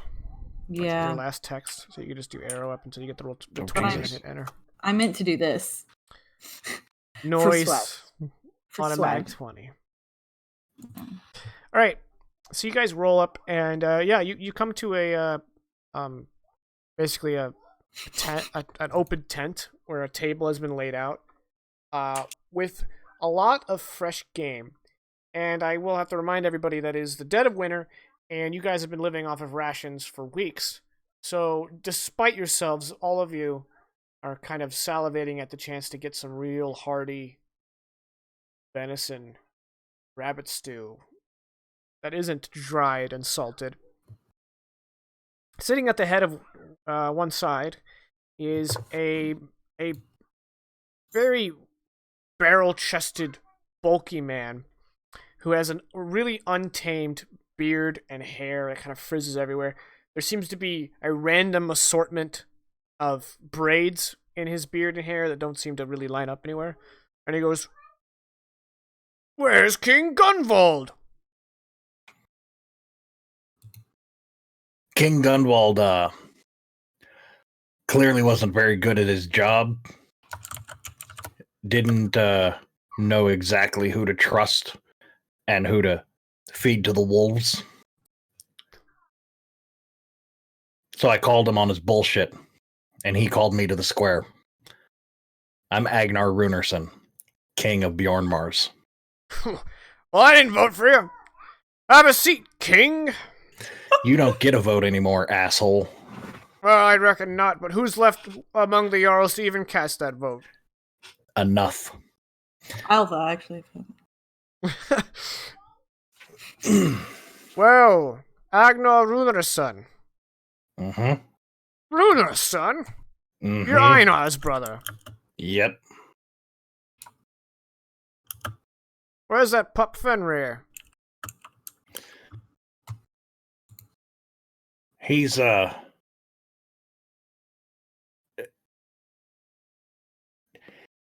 negotiating with allies. What allies? We're better folk, we don't make friends. No, you're asshole. You don't make friends. Barrowfolk make all sorts of friends. Before you insult me further, try some of the venison. Nope, I'm good. Very well. Perhaps Everyone some of else- your companions? Everyone else, feel free to eat. I'm good. I can taste for you, yeah. Yeah, cut to Bernhardt, already like mouthful with these meat. Yeah. I'm gonna Hack taste on- all of Agnar's food. Hakon will be eating. Whoa! Taste. Whoa! King Agnar. Mm-hmm. I'll just cut to the chase, because I can tell you're in a bit of a mood. I would be too. I did you wrong, and I can respect that. But you must know now that I've brought the might of the Gamelands down upon you, that your city's done for. The giants... Oh, by the way, you guys are, like, surrounded by frost giants and snow goblins and trollkin, who are all looking at you like your meat. Mm-hmm. We got a real Narnia situation going on here. Yeah. Yeah. And he says, they've been telling me that there's holes all over your wall. Your gate's been breached several times, and your defenses are basically on the brink of destruction. Uh-huh. It's a real shame. They also told me that our goddess Scothy has told you that there will be no mercy. That's a real shame. However, That tracks too. However, I have sworn myself to her service, to her divinity, and I believe that if you surrender the city into my custody, that she will spare it. Mm-hmm. Okay. But I have to commend you. You've held the city for 3 days against the largest army I've ever seen. Mm-hmm. You fought well. Mm-hmm. You've earned song and glory. But now it's time to think about those that are left within the walls. I've got fresh fighting troops. The next time we attack will be the last. So what's it gonna be? They told you what else we got in those walls? I mean, you got all sorts of information. Granted, barely any of it is accurate, but you've got a lot of it, so... Well, they tell me you burn your dead. Uh-huh. Pyres every night, filling the sky with ash. Uh-huh. That's still... Again, you have lots of information. The veracity of it has yet to be determined. Please continue. What else have you heard? You've got Delmaray in the shore, but they won't get off their boats. Okay. And we've the walls of Modisbon, which have stood for over 100 years, have been broken by the giants. Okay. By the giants' siege machines, I mean, to put a finer point of it, sure, but nonetheless, which they don't have anymore, because we dealt with that. I can tell you are not disposed to my idea. Perhaps if Gunvald was alive, but maybe you're no king.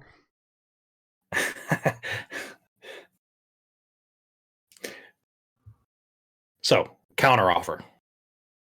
Well, this should be good. Well, I would like to apologize, first off. I came in hooting and hollering, calling you an asshole. That was unfair of me. Because clearly you're a moron, not an asshole.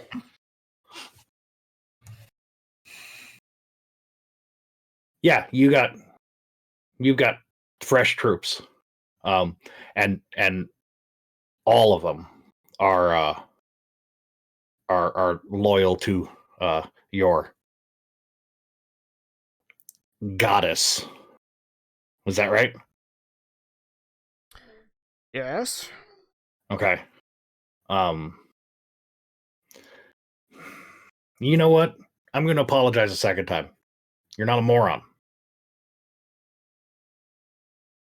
You've been misled. You're misguided. And that, asshole, that can't really be fixed. Moron, that can't really be fixed.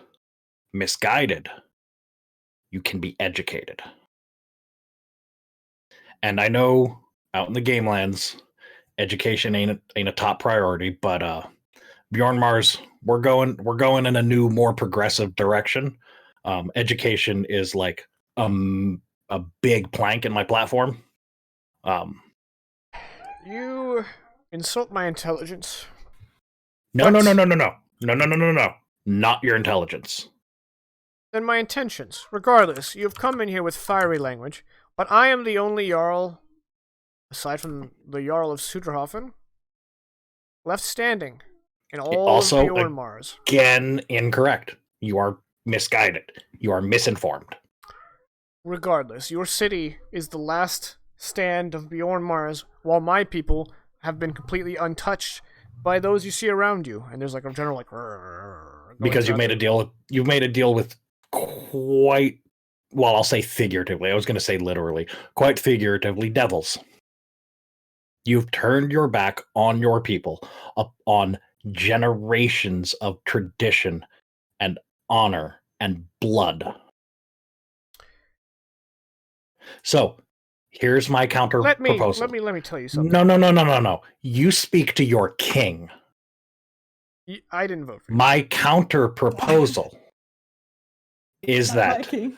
rather than handing over Suderhofen to your custody, I'm going to give you a second chance. All of your men are going to get a second chance because you are misguided. And that is not your fault. You can come back with us and not be slaughtered among giants and trolls and buried next to filthy fucking snow goblins. King Agnar, allow me to speak. When your predecessor, Gunvald, told me to marshal my men and join you guys here in Suderhofen, I went out into the wild and I sought a worthy kill to sacrifice to Ironside, which is a long-standing tradition we have in the Gamelands. I found an albino reindeer with the largest set of horns I've ever seen. I snared it alive and I brought it. I brought it to the altar and I made a sacrifice and I waited 3 days with nothing but the snow to sustain me while I watched the meat rot. Mm-hmm. There was no answer. You're afraid that Ironsides has abandoned you. You're certain that Ironsides has abandoned you, right? No, I realized something. Ironside never existed. Also misguided, but please continue.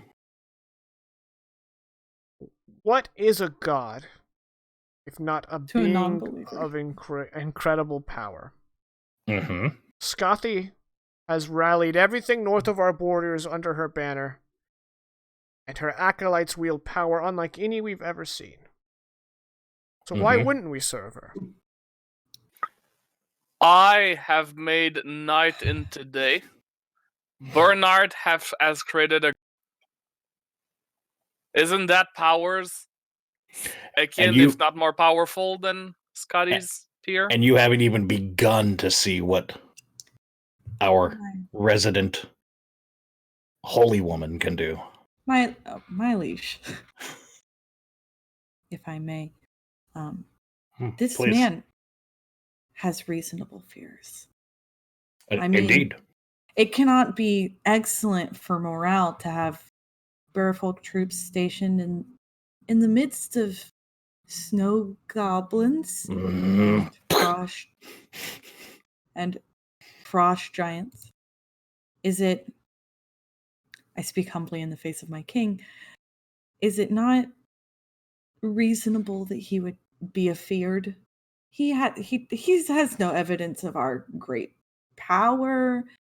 Can we not sit as countrymen and take a moment to recognize their suffering and their pain, their confusion?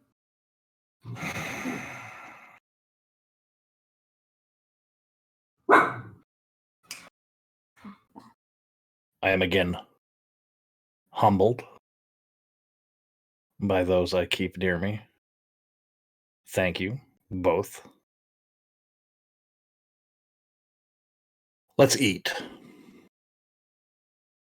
Very well. Perhaps Filling your bellies with fine food and fine meat will make you see reason.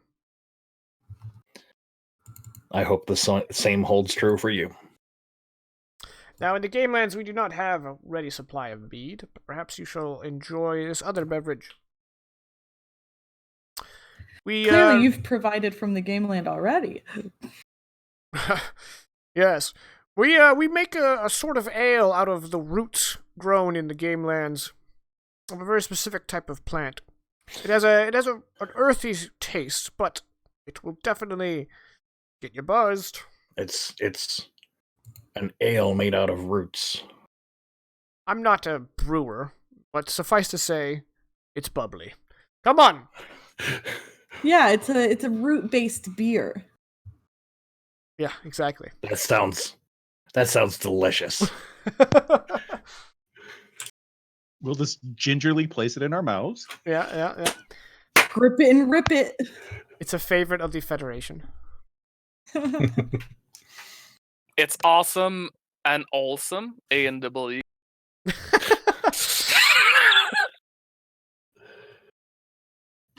Yeah, so he brings out this root beer, if you will, but it does not taste like root beer. No, it's Yeah, it's not sarsaparilla. Oh, I spit that shit right out. Oh no! Hey, use your inside voice. Um, Thank you. Her dog's better behaved than my 4-year-old. I'm She's sure motivated.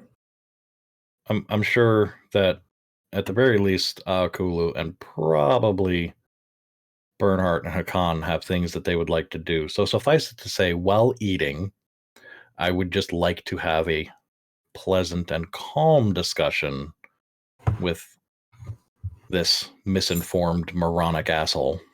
I would like to know the layout of the table, like where we're seated. You're at one end of the table, the Jarl is at the other end. Oh, that's lame. How are we Yeah. supposed to have a conversation across the table? It's not a very big table. Okay. It's like maybe 6 to 8 feet long. Cool. It's not like a Yeah. huge kind of thing. Okay. I'm trying to think of a thing. So anyone else who wants to do something first may do so.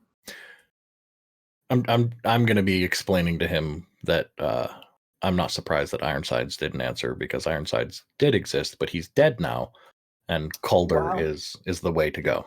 Roll Keeping persuasion. it real. I'm okay. Whoa. Keeping it real Fucking- jovial. Cleaner, go away. Persuasion, that's a thing that I have. This would be a good inspiration moment. That is a wonderful inspiration moment. Thank you. I will do that. 21. Okay. It seems like you may have been getting to him, but a quick glance around his surroundings, being surrounded by frost giants, he reaffirms his stance. Okay. Sure, he does. Okay. Hakon will ask him, what does Skadi promise you, should you assault these walls and die in battle, that the Hall of Hides was not attractive enough for you? Well, it is our newfound belief that there is no Hall of Hides. But Skadi is of another world. She has said that our souls may find their way to her domain. But more on that, we fight for those still living. If she unites all the North under her banner, then the winter will end, and our people will thrive, as long as we make offerings to her. How many people are at the table? Y'all are really harsh in the vibe, guys. I'm like trying to carouse. I'd say they've matched your numbers, so there's a total of 8 people at the table. Cool. Because I feel like if we keep talking about gods and theology, everyone's gonna notice if you slip something into their drink. Yeah, But this is every Thanksgiving ever. If you party, If you party, nobody notices if you slip something into their drink. We have got to chill out. Yeah, well, by the way, my tone might have been wrong, but Akon actually is just curious as to what she promised beyond the Hall of Yeah, Heights, he's like, because, you know... So what do you get out of this? Yeah, I might switch essentially. sides. Fuck it. You never know! And that's I when the doubt Great it, but you Mox never turned know. on everyone and the campaign ended. Because if that happened, it was over. So anyway, I'm Oh, gonna Hak- make my best attempts to carouse. Now by, new guy's like, wait a minute. Hakan will die in battle. That's yeah. a promise. Yes. Blight. So my goal is I'm gonna pull a classic young woman in her 20s move and challenge a bunch of dudes to drinking contests and then not try. That way I'm not inebriated. Oof.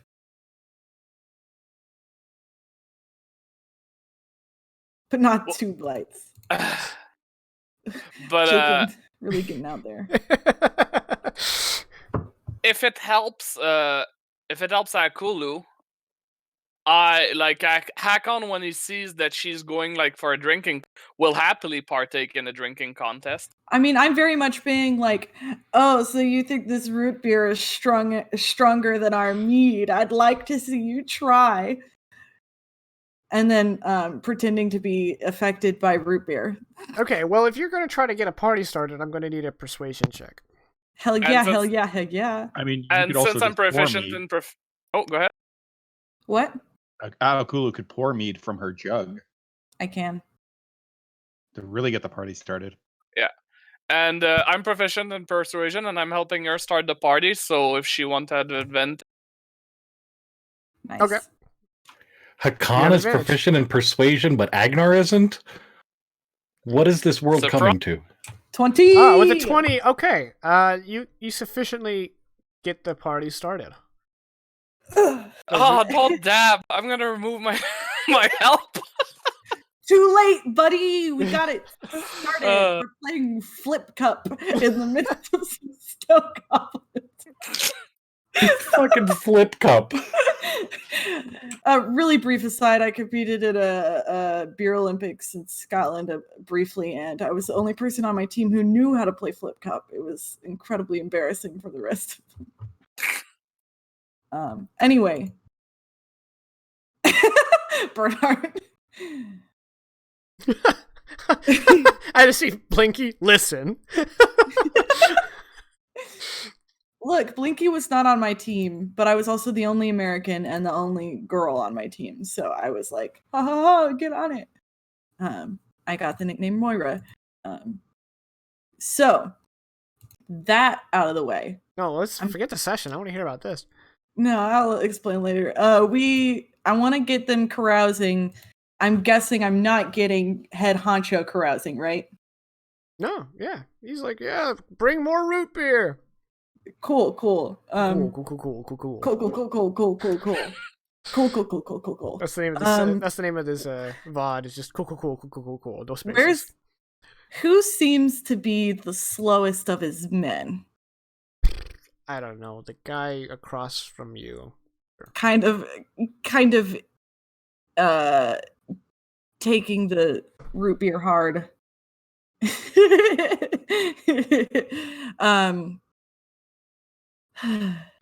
And we're going to, I have the poison with me, so we're going to try and suggest something to him.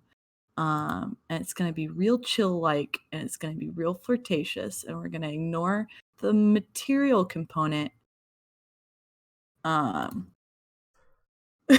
This is just delightful. This is everything Akulu was built for. Cool. So I'm gonna make my way around the table and be like, I bet you couldn't outdrink your Jarl. But I'm gonna suggest to him that he take this particular cup of root beer and challenge his Jarl to drink it and outdrink him on his other particular cup of root beer. Roll deception or performance. Oh, you're casting suggestion. Well, then fuck. Oh, hell yeah, I am. All right. I'm gonna say he's got a +0. He failed. So the suggestion is to have him take the cup and give it to his Jarl. Yeah, that particular cup.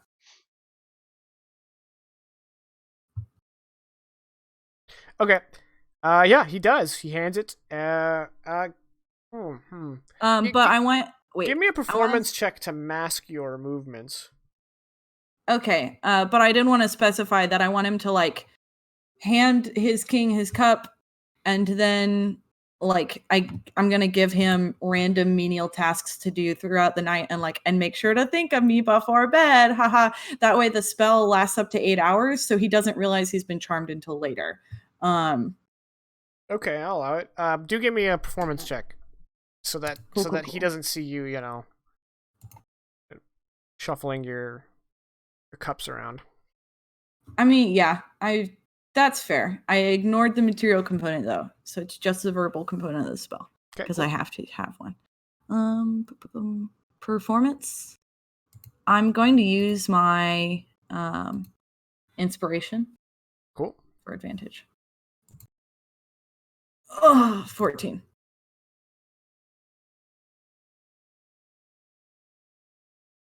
Okay. I'm gonna let you all in the mind of the NPCs, right, for a moment. He sees that you handed him the cup, and then that the cup is being handed to him. However, the infamy of Al-Kulu has not reached the game lands, and given your behavior thus far, he does not believe you are a cunning woman of sorts, and he takes the cup, sans Readily. suspicion. Yeah. Yeah.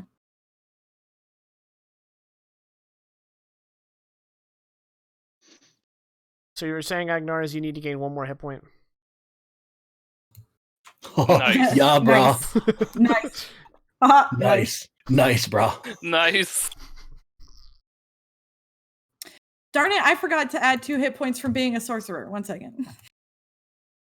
The last 2 levels. Okay, he drinks it.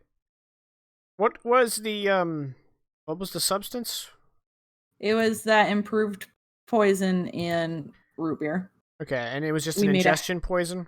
Yeah, half ounce. I mean, all the alchemy jug says is basic poison, which like. So it would happen fairly instantaneously. But you enhance it, so maybe give him an hour. Yeah, my goal was to delay it. I mean, basic poison only does a D4, but we're not going with that. Yeah, that sucks. We're going with a more story based. Yeah, and I'm also or I'm gonna go with what one DM said in one forum. You only have hit points when you're in combat. So. Oh. Anyway, yeah, I want it to be delayed. And then I'm gonna try and be like, oh no, I'm way too tipsy. I need to go home. Okay. Definitely call that number. It's real. I swear it's not a line. You guys ever gotten a text from someone who got given your number randomly, and then they get really mad at you when you tell them they have the wrong number? I have an entire folder of meme replies for things like that. I just said, "Oh, bro, sorry, it's the wrong number," and he was like, "Fuck you!" I'm like, "Okay,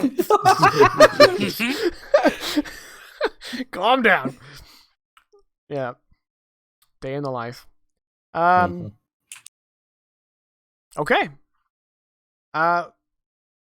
However, since your improvement was to simply make it have a lasting delay, that means it's going to still have a fairly average con save. Yeah, I figured I could choose between making it more difficult or making it more lethal. Delayed. Yeah. So I'm going to say it's a con 15. I have a stat Have we block. left already? Well, I mean, as soon as Akulu starts pulling the I'm too tipsy, I need to go home, Agnar is gonna very awkward be like, well, when she says she's got to go home, she's too tipsy. I got to get her home. You know. So, does that mean we are at an impasse?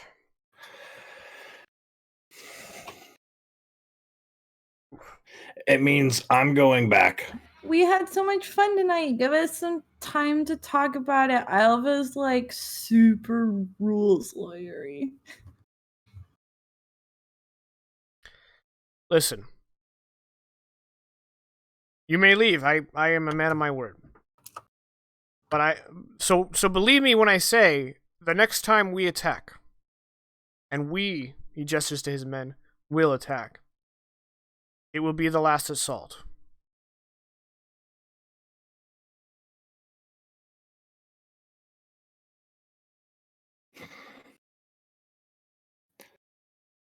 I can't necessarily disagree with you there.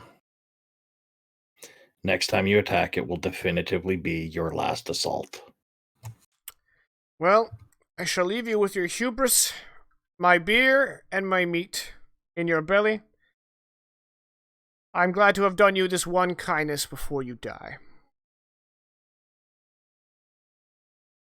I mean, it's not inaccurate. I hope Kuldr has mercy on you. We both know that my goddess will have none on you. You don't have a goddess. You have a mistress. And on that, I'll turn on my heel and leave. Okay, so you and your possession start leaving. Okay, so I looked up his stat block. Unfortunately, he's got a +3 con. I'm gonna set the DC to 15, because that's, an average kind of DC. So I'm gonna roll a d20 for everyone to see. If he gets a 12 or higher, he's A-okay. Except probably, puking his guts out. Question. Okay. Am I able to use my ability to make him take a 10? Yeah. Cool. We did it! We did it! Somebody! Finally! We did it! Bernhardt's just been eating, and I mean, he knew the plan, so now that he actually knows the plan, unlike with King, he can do something about it. So he's just been eating and then waiting and then be like, cool, that's going to take effect. All right. For those of you who may not be knowing what Bernhardt is talking about, every player has gotten some kind of boon in some form. And Bernhardt's boon is because he understands what order is. Like he has it nailed down. He has the ability to cause any roll of the d20, period, to take 10. And he can do that a number of times equal to his wisdom mod per day. So he is using that ability to have our boy Randolph take a 10, and then he dies. Yeah. I mean, you guys don't. They're not gonna. The bad guys aren't gonna let you know, but you players now know that Randolph is dead. You can cross that off your bucket list. That is 2 out of 3.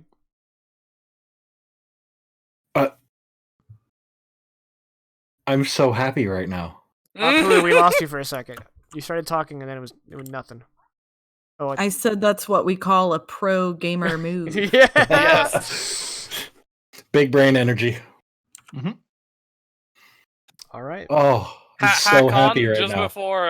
Just before going to bed that night, we'll horse dance in honor of the strategy. Celebratory horse stance. Yes. You know what? Agnar will join you in that horse dance. Oh no, it's trademarked. All right. Well, his isn't anywhere near as good. Despite the fact you're not as limber, yeah. Despite the fact that Randolph is dead, his men are still among the new army of Endfrost, and so on the morning, I haven't been updating my fucking calendar. Is there any way the following morning This is the we can send out a small contingent of messengers like they did for us? That says so sorry for your loss. It basically says so sorry for your loss. Kuldr very clearly did not smile. I'm gonna cut you off because I want to move on to the next part of the session. Okay. No, because basically as soon as the sun rises, the army of Endfrost is marching on you. Oh, okay. Well, then fuck them all. I wonder how that guy felt 8 hours later. So let me. Are you guys on the map? Yes. Yep. Yeah. Let me Here, audience, you can view along Like the city map or like a battle? the city map. City Okay. map. Let me show which these areas are going to be attacked today. Are you just highlighting all of them? No, I left one out. Yeah, there's a Oh, okay. very tiny Technically. portion. So that's for later Okay. as a treat.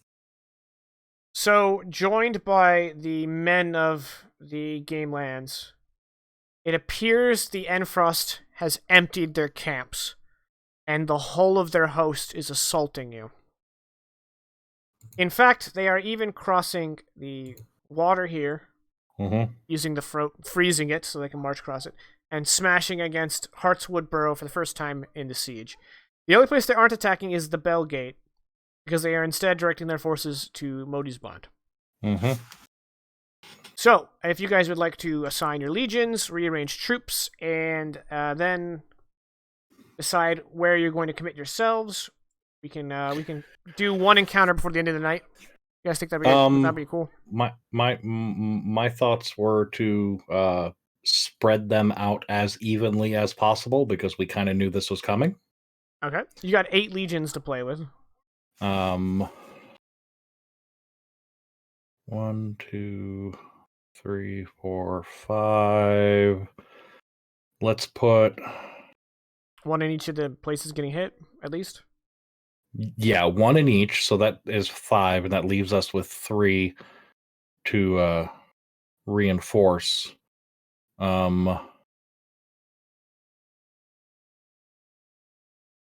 I would like to put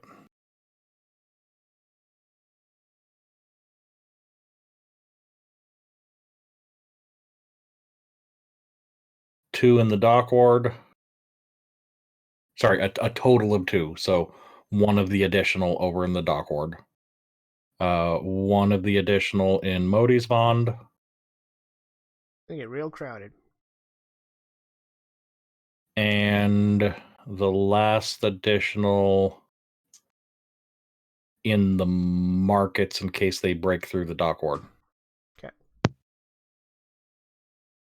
Jacob, does Bernhardt have an idea of how big of an area will be affected by the seed should he plant it? Yeah. Basically, every tree you see on the map here, that's your radius. This map is your Cool. radius. Awesome. All right. I posted a few things in chat if I check. 580 from Arkwood Burrow to Modi's Bond. Yeah. Okay. And the 410 from docks. That's from markets to dock. Okay. If there's no attack by water. No. So Yep. There you go. All right. Are we satisfied? Let's go ahead and get into it. So, since this is a full attack, and they're sending everything they got at you, that means the biggest targets for you guys to focus on are none other than the Frost Giants. So where would you guys like to defend you guys, the 4 of you? Has Wherever anyone... Just Yep. wherever that headed guy is. Yep, exactly. Has anyone on the walls seen The Voice? Not at this time. It's kind of chaos because it's basically just the attack is upon you, and with the Frost Giants, your wooden walls in particular are basically worthless. Giants just walk up to and walk through them, literally. Would we be able to magically locate him, or is that... Do you have a spell for that?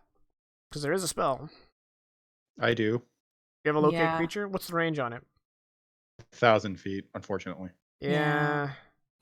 I mean, if you got to the and- right wall and he was near enough, then you could. Yeah. Yeah, and any moving water blocks it. If he Yeah, was... so it'd only be this side. Yeah. Yeah. Up to the river. Yeah. But I would like to say that once the armies are about halfway towards us, Bernhardt will plant that seed. Okay. So the trees are coming up their rear. That'll Yeah. give him problems for sure. I want to get one encounter done today, so Yeah. Well, I would say if we have no actual target, Modest Bond, because that's going to be our last pullback. What I No, was gonna say is Motisbon walls are weak, but also this is getting layered on top of. So either of those, I would think, would be our. Well, that layering is just in case I only want to use one to show that the gate is being attacked. So Okay. well, and yeah, I would say not Modi's Bond because that has the stone walls, so the frost giants are going to be a little less effective there. well, it's already Um, breached. What's reinforced with wood, Yeah. which the frost giants can get through. Yeah, but they're Yeah. funneling at that point.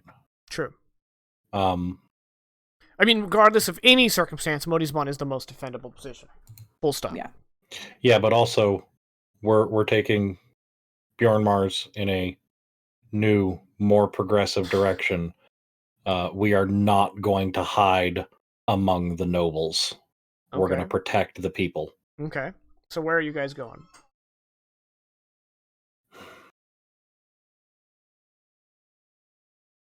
There's no easy way to cross here. Why am I on free paint?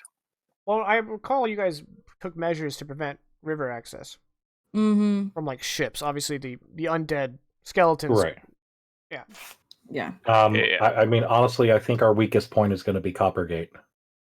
Well, we honestly, strategically, we're better here, like either on this side or on that side, because we can move to the other side and help So if needs Coppergate. be. Yeah. Yeah. All right, to the Coppergate. All right. There we go. Because otherwise, like here, we're You guys stuck in lead Endfrost. a counterattack to retake the Coppergate because at this point it's fallen, and that puts you just in line with a frost giant and his dogie. Roll initiative.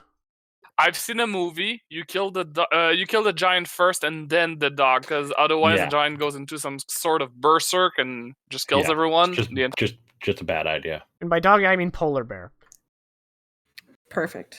Man, I've been rolling really good initiatives today. Good thing the Giants have a -1. Frost Giants are cumbersome lads. Still not ready. Hakon will Polar never bears. be ready for. Just a quick run to the bathroom, but I'll be back before combat starts. Well, okay. You are dead last, so away with you. Bernhardt, you're up. Cue the fight music. The gate is open, so this part right in front of you guys. We already did it. I mean, if you want to do it, go for it. Okay. So Bernhardt will say, leave the bear alone till it gets closer. I have a plan for it. And with that vein, he starts off with touching his sparkling holy symbol before drawing circles around everyone and saying that Oda is our greatest strength, and everyone is #blessed once again.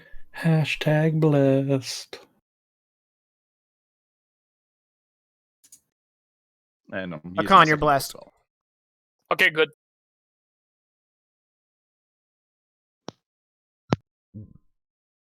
And that's it? That was my action. Oh, I mean, I could do that as a... Yeah. I'll just do it. End it there. Okay. The polar bear. I forgot to give him sight. That's okay. Polar bear roars at the behest of his frost giant master and lumbers through the snow, charging ahead.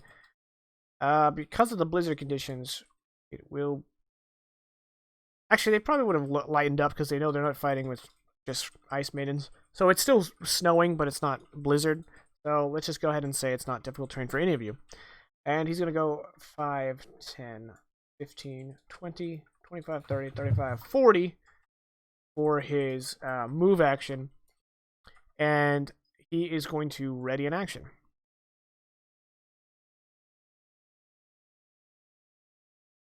I don't get it. Kuldr, you're up.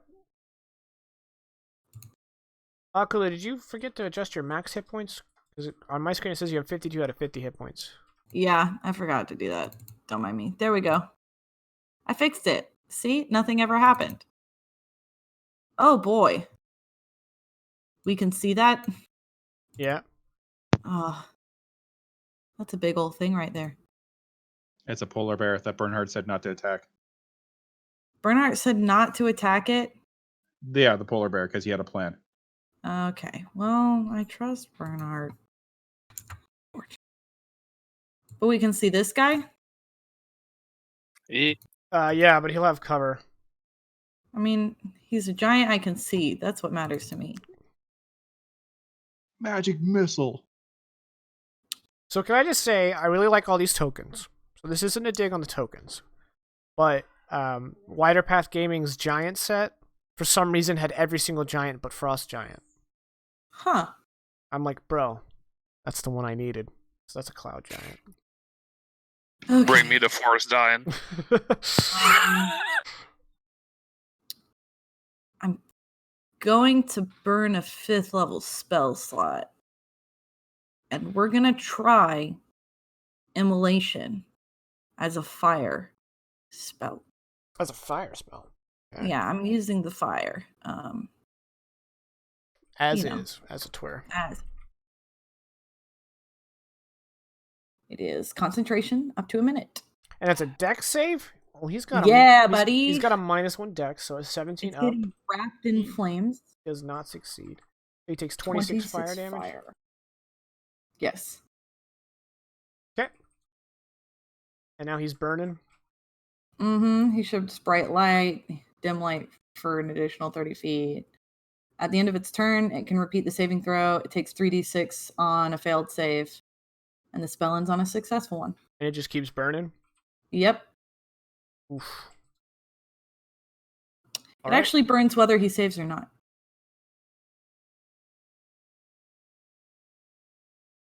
No, it says takes the damage on a failed save and a spell. On the first time around, he Right. still continues to burn. Yeah. Oh, okay. Well, I mean, he didn't save, so Yeah. is moot. All right, you done?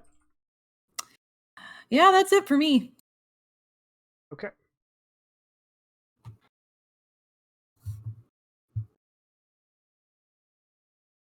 He's gonna take 2 steps forward, oopty, followed by schloopty, and as he does, he hoists a rock out of the earth, winds it back, and hurls it at Akan. +9 to hit. Please roll low. He did not. Nope, he did not. The rock strikes you for Oof. 30 bludgeoning damage. I'm gonna Stone's Endurance down.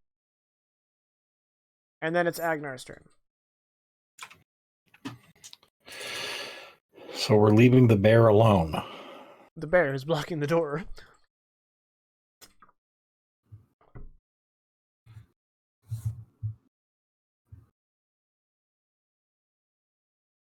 Oh, shit. Let me check something real quick.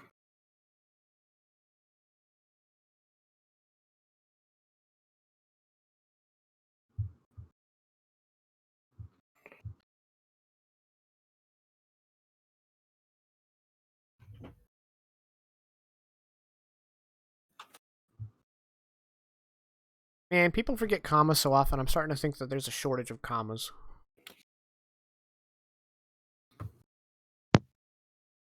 Sure, there is that. You're not able to see it because they're a chameleon. What?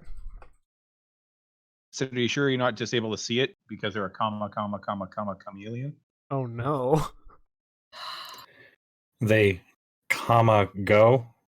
You've clearly never seen a novice creative writer. I find your lack of commas disturbing. Shit. This is not allowed to. Not allowed to hit the bear. I mean, you can. I mean, you guys are free to do whatever you want. If you want No, to, you said don't hit the bear. I'm not going to hit the bear. Ooh. Idea. Yup, never mind. That's a 1-minute casting time. That's a bad idea. That's about as long as his turn is taking. Shades thrown. 1, 2, 3, 4, 5, 6. And you said the gate is non-existent. Yeah, there's basically no gate, man. 1, 2, 3, 4, 5. All Can right. I squeeze to He's there? gonna use 6. his he's gonna use his reaction. He held an action, Okay. and he's gonna paw you. Oh no, the beans. Okay. He's You're gonna gonna take a say 10. no to what I was gonna say, so that's fine. He has a +7 hit. 13 and up is a hit. That is a crit Motherfucker. because So okay, he apparently didn't hear me. That's cool. what? Do you say he's gonna take 10? Yeah, but you already rolled, so unfortunately, I'll just Yeah, we'll it's just play just it out. That's cool. it was you said it while your mic was coming up. Yeah, and I was trying to like skirt it through because those rolls are coming fast, but it's all good. I'll save it for another time. Okay. Well, thank you for being a trooper. Oh, that mic lag. Take a 18. 18 what? Slashing. So 15. So 15. Yep. Okay, that's manageable. I shall endeavor to hesitate. I'm just like I'm looking at the time and I want to be done by 10. So Yeah. No, that's cool. Yeah. That's all right. So It's fine. 5, I'm the one that mutes myself. 6. Can I squeeze there? Give me double movement for that. So no, that would be yeah. okay. Dash. So I've moved 25, Mhm. 35, There you go. 40, 45, 50, 55, 60. Okay. And he already uses reaction, so yeah. And bonus action, I will cast Shield of Faith on myself. Okay. So I'll get all that done. My turn's over. Hacking. I'm gonna do similar to what he did, especially since now he took the blow from the bear. So I'm gonna go 1, 2, 3, 4. Even if I squeezed there, I couldn't because movement 35. What he did was dash. So you can mirror his actions. Yeah, but even if I dash, I have nothing else to do. I would just be looking at the giant like hello, and then get smashed. I'm gonna do something I haven't done in forever. It's gonna be pointless because I probably will miss. The range on a thrown weapon, the first is normal and the second is disadvantage. Correct. So I'll throw a hand axe at him at disadvantage. You're doing disadvantage because you're next to a melee target anyway. Oh, And fair he's enough. gonna get cover because you're throwing through a bear. Basically. But I'm 7 foot tall. It's a polar bear?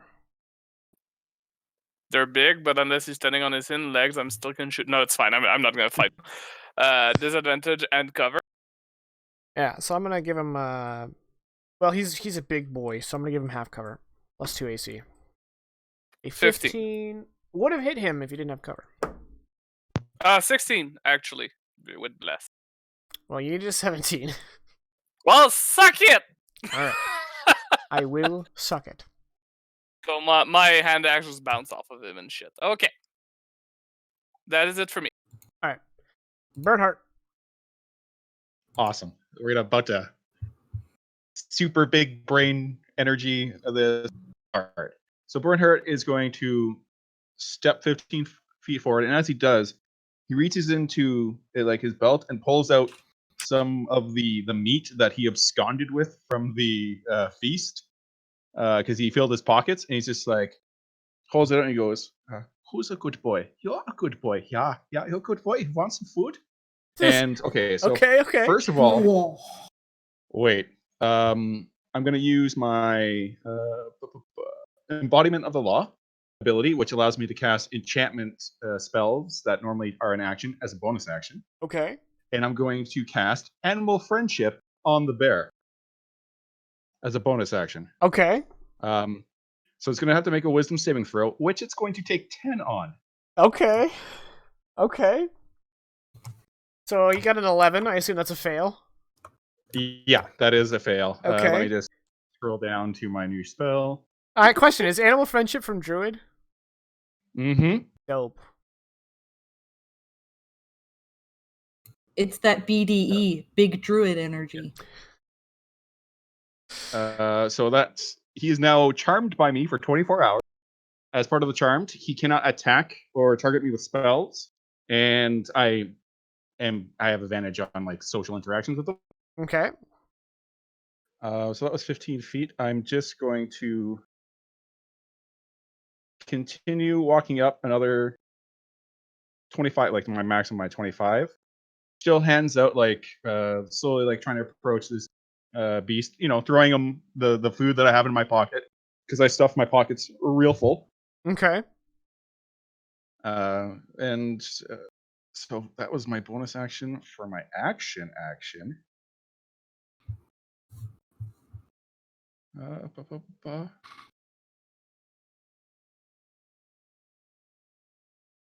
Excellent. So as a bonus action, Bernhardt cups his hands together, like after throwing some food, he begins to cup his hands together, like, and rubs them as if they're cold, and he breathes into them, muttering, "Fire is a catalyst of the cycle." And as he breathes into his hand, the small flame starts to appear in it. As I'm casting this cantrip, I'm just keeping the flame in hand for now. But so ignore the attack and the damage. Okay. But yeah, so now he has this greenish kind of flame in his hand. Okay. I dig. All right. Are you done? Yeah, that's my move, bonus, and action. So yeah, All right. so The bear spends the round eating the meat. Kuldr up.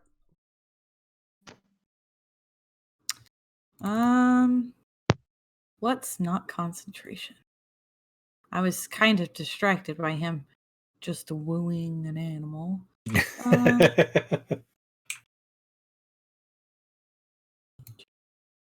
I'm not so certain that bear's not gonna hurt one of us, but that's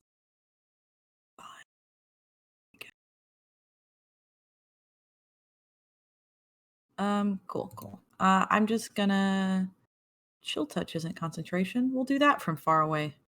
What is that? Yeah. I don't need this book open. Is it still 2d8 or is it 3d8 now? I think it's 11th level that becomes 3d8. Yeah, that's what I thought. Yeah. 27 first AC. Yeah, you got him for 5.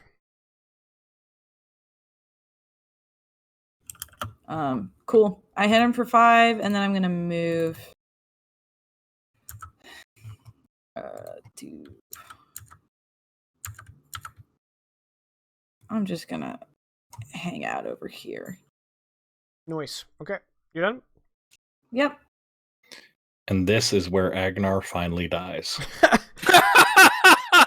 The frost giant hefts his axe, holds it above his shoulder, and goes and brings it down. +9 to hit. Against a 22 means he needs a 13 or up. Okay. Oh, he hits your magical shield, and as it ricochets off, he goes and he drops it low and swings it horizontally with his second attack. And takes a 10. Okay, and misses. And I jump over it. Sure, if you wanna take Bernhardt, take his triumph away from him. Cool. No.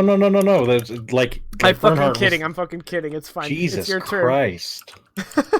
Wait, Wow. he has to roll another dex save. You And right. I'm gonna throw that damage You out. failed. Oh wait, that's not that one. Not that one. You had all this planned. This one. Is it better? Oh. Almost. Like a boogaloo, nice. Oh, God damn it. All right, yeah, he takes the 17. He's getting crispy. Agnar, you're up. So that's 3 take 10s today, right? Or No, one of them that's was 2. yesterday. Yeah. One of them was yesterday. Yeah. I mean, he's getting the sword. That's what this sword is for. And Sticking with the pointy end? Yeah, we're gonna stick him with the pointy end. And I got that far on the show. I know that reference. I'm gonna go ahead and just throw it out here now. I will be smiting if this hits. Okay. I mean, you don't have in to fact, declare it. oh no, because blinding smite is concentration, and I need that right now. That's a 12 to hit. No, a 12 does not hit. Yep. So, Actually, actually, it's a 16. Oh, because he's hashtag blessed. That's a hit. Okay. So. Oh, and yeah. this is a giant boy. Yeah, it is. He's got to do giant things. He takes an Yep. extra 8. So And there's he needs to make a strength save. and I am dropping a second level smite on it. Okay. Well, he is a giant, so he has a +7 strength. And it's a DC 15, so he needs an 8. Another 14 damage. Okay. Yeah, so total of 29. He is wounded and not prone. Yeah. Not Right. prone. Yeah, because he's got Right. a +7. Right. Just barely. Yeah, and we're gonna swing again, and we will be smiting again.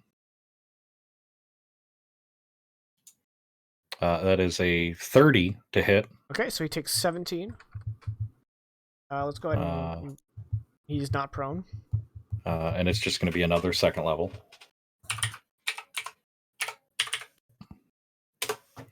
Oof. Ew. Yeah, that one's rough. That's okay. 24 total is still not bad. Okay, I believe he's badly wounded if I'm doing my quick math correctly. And if not, whatever, he's badly wounded. Okay. And also still on fire. Yep. Yeah. Done. Okay. Now him, Hakan, it's your turn. The bear being charmed is only work towards you, Bernhardt, right? Because Correct. you haven't used that charm to your advantage in any way yet. Okay, just keeping that in mind. Hakan, you're up. So yeah, my next question was, I'm assuming I still have to squeeze. Yeah.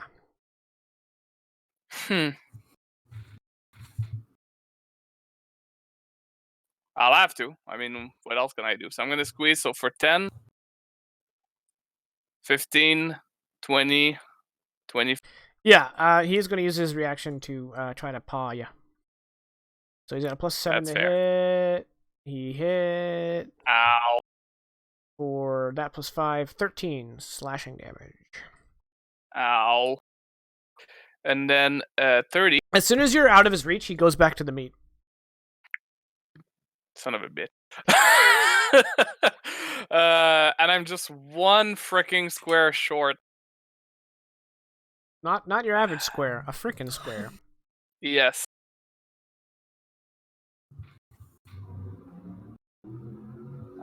No, I'm gonna hold for now. So action dodge in case he throws something at me, and bonus action, I'm gonna use second wind. Okay, Bernhardt. All right. Getting closer. Bernhardt is going to attempt to give the bear scritches. Okay. Roll animal handling I with would like to- advantage. Correct. Sweet. Here we go. I really wish I had animal handling as a skill. Yeah, A 17. the bear's into it. He's like I'm also he's kinda, like, got his bringing back the paw flame up in. and doing the. Yeah, I'm trying to bring the flame close. So not that it's burning him, but it feels warm. So I'm trying to like warm him up with the flame with one hand and then give him scritches. I'm Okay, just trying to like placate him. indispose this bear. I'm still throwing meat, which I'm kind of cooking with the hand that's on fire as well. All right. The bear is currently placated. Yeah. Excellent. And that is it for me. And that's pretty much going to be me the rest of the combat. All right. The bear is in bear nirvana. Kuldr, you're up.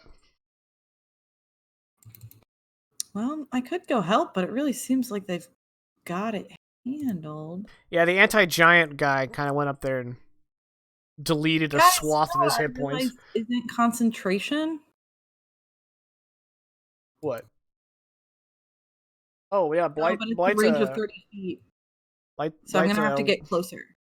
one and done kind of situation. 5, 10, 20, 25. And then I'm close enough. Cool. Okay, and you're casting blight. Yep. Okay, he has a +8 con. So Yeah, I figured. it'd be really cool if you killed him here, but he'd have to roll lower than an 8. He did not. Oh, he still takes half. Yeah, so he's going to take 22, which means he is near death. Yeah. And he Cool, might that's burn on it. the start of his Light turn. roll. Oh, and it's his turn. Okay. Throw it up. Oh, it's at the end of its turn. Mm-hmm. Oh, it's at the So end. it's- Okay. Do stuff first. He is going to try to introduce Agnar to his axe. Bring it. Okay. That's a miss. Hits your magical shield. Comes Mhm. around for another swing Bring me the axe. and totally Don't. whiffs. Don't bring me the axe. Leave the axe over there, please. All right, now give me that. Okay. Unfortunately, even if he fails, which he's likely to, that will not kill him. Oh shit! He stopped, dropped, and rolled somehow. With his last. Only magical means can save the. Oh, okay. Yeah, You so can't put the he's fire out. no longer on fire. God damn it! It's okay. I got too confident. All that means is that the giant slaying guy gets to slay a giant. Fine. I mean, it's kind of what I'm supposed to do. It's what I do. That is a 16 to hit. Yep. For 11. No. He's only getting a first level this time because I'm running out of second levels. So 2d8. It's a total of 26. Okay, and that is right on the hour. Encounter is over. Bernhardt for the next day. You have a pet bear. Yes. That's And it. it's going to be more than a day because every day is going to be friendship take 10. Animal friendship take 10. Oh man, you can make it permanent. Well, congratulations. You just added a fucking a CR2 polar bear to the party. Why not? All Please right. ride it I into have a battle. roller bear. Please ride into Yes, that is the battle. plan. Yes. Yes. I was like, oh man, I really hope he doesn't mind that I gave him 1 level of Druid. He's like, that's awesome. Because the other benefit is all narrative anyway. All right, so that's the session, everybody. We will be back next week, which will probably be the finale. Oh. The finale. Unless Dun dun dun. I honestly can't see, like, yeah, it's probably going to be the finale. So, We are going to spend as much time role playing as possible. So stay tuned next week for the finale. And yeah, I don't know what else to say. I mean, like, my brain is kind of processing that Endfrost is going to be over. So there's that. We'll be back next week. I hope you guys had a good time. I hope to see you then. And just gonna double check something before we close the curtain for the night.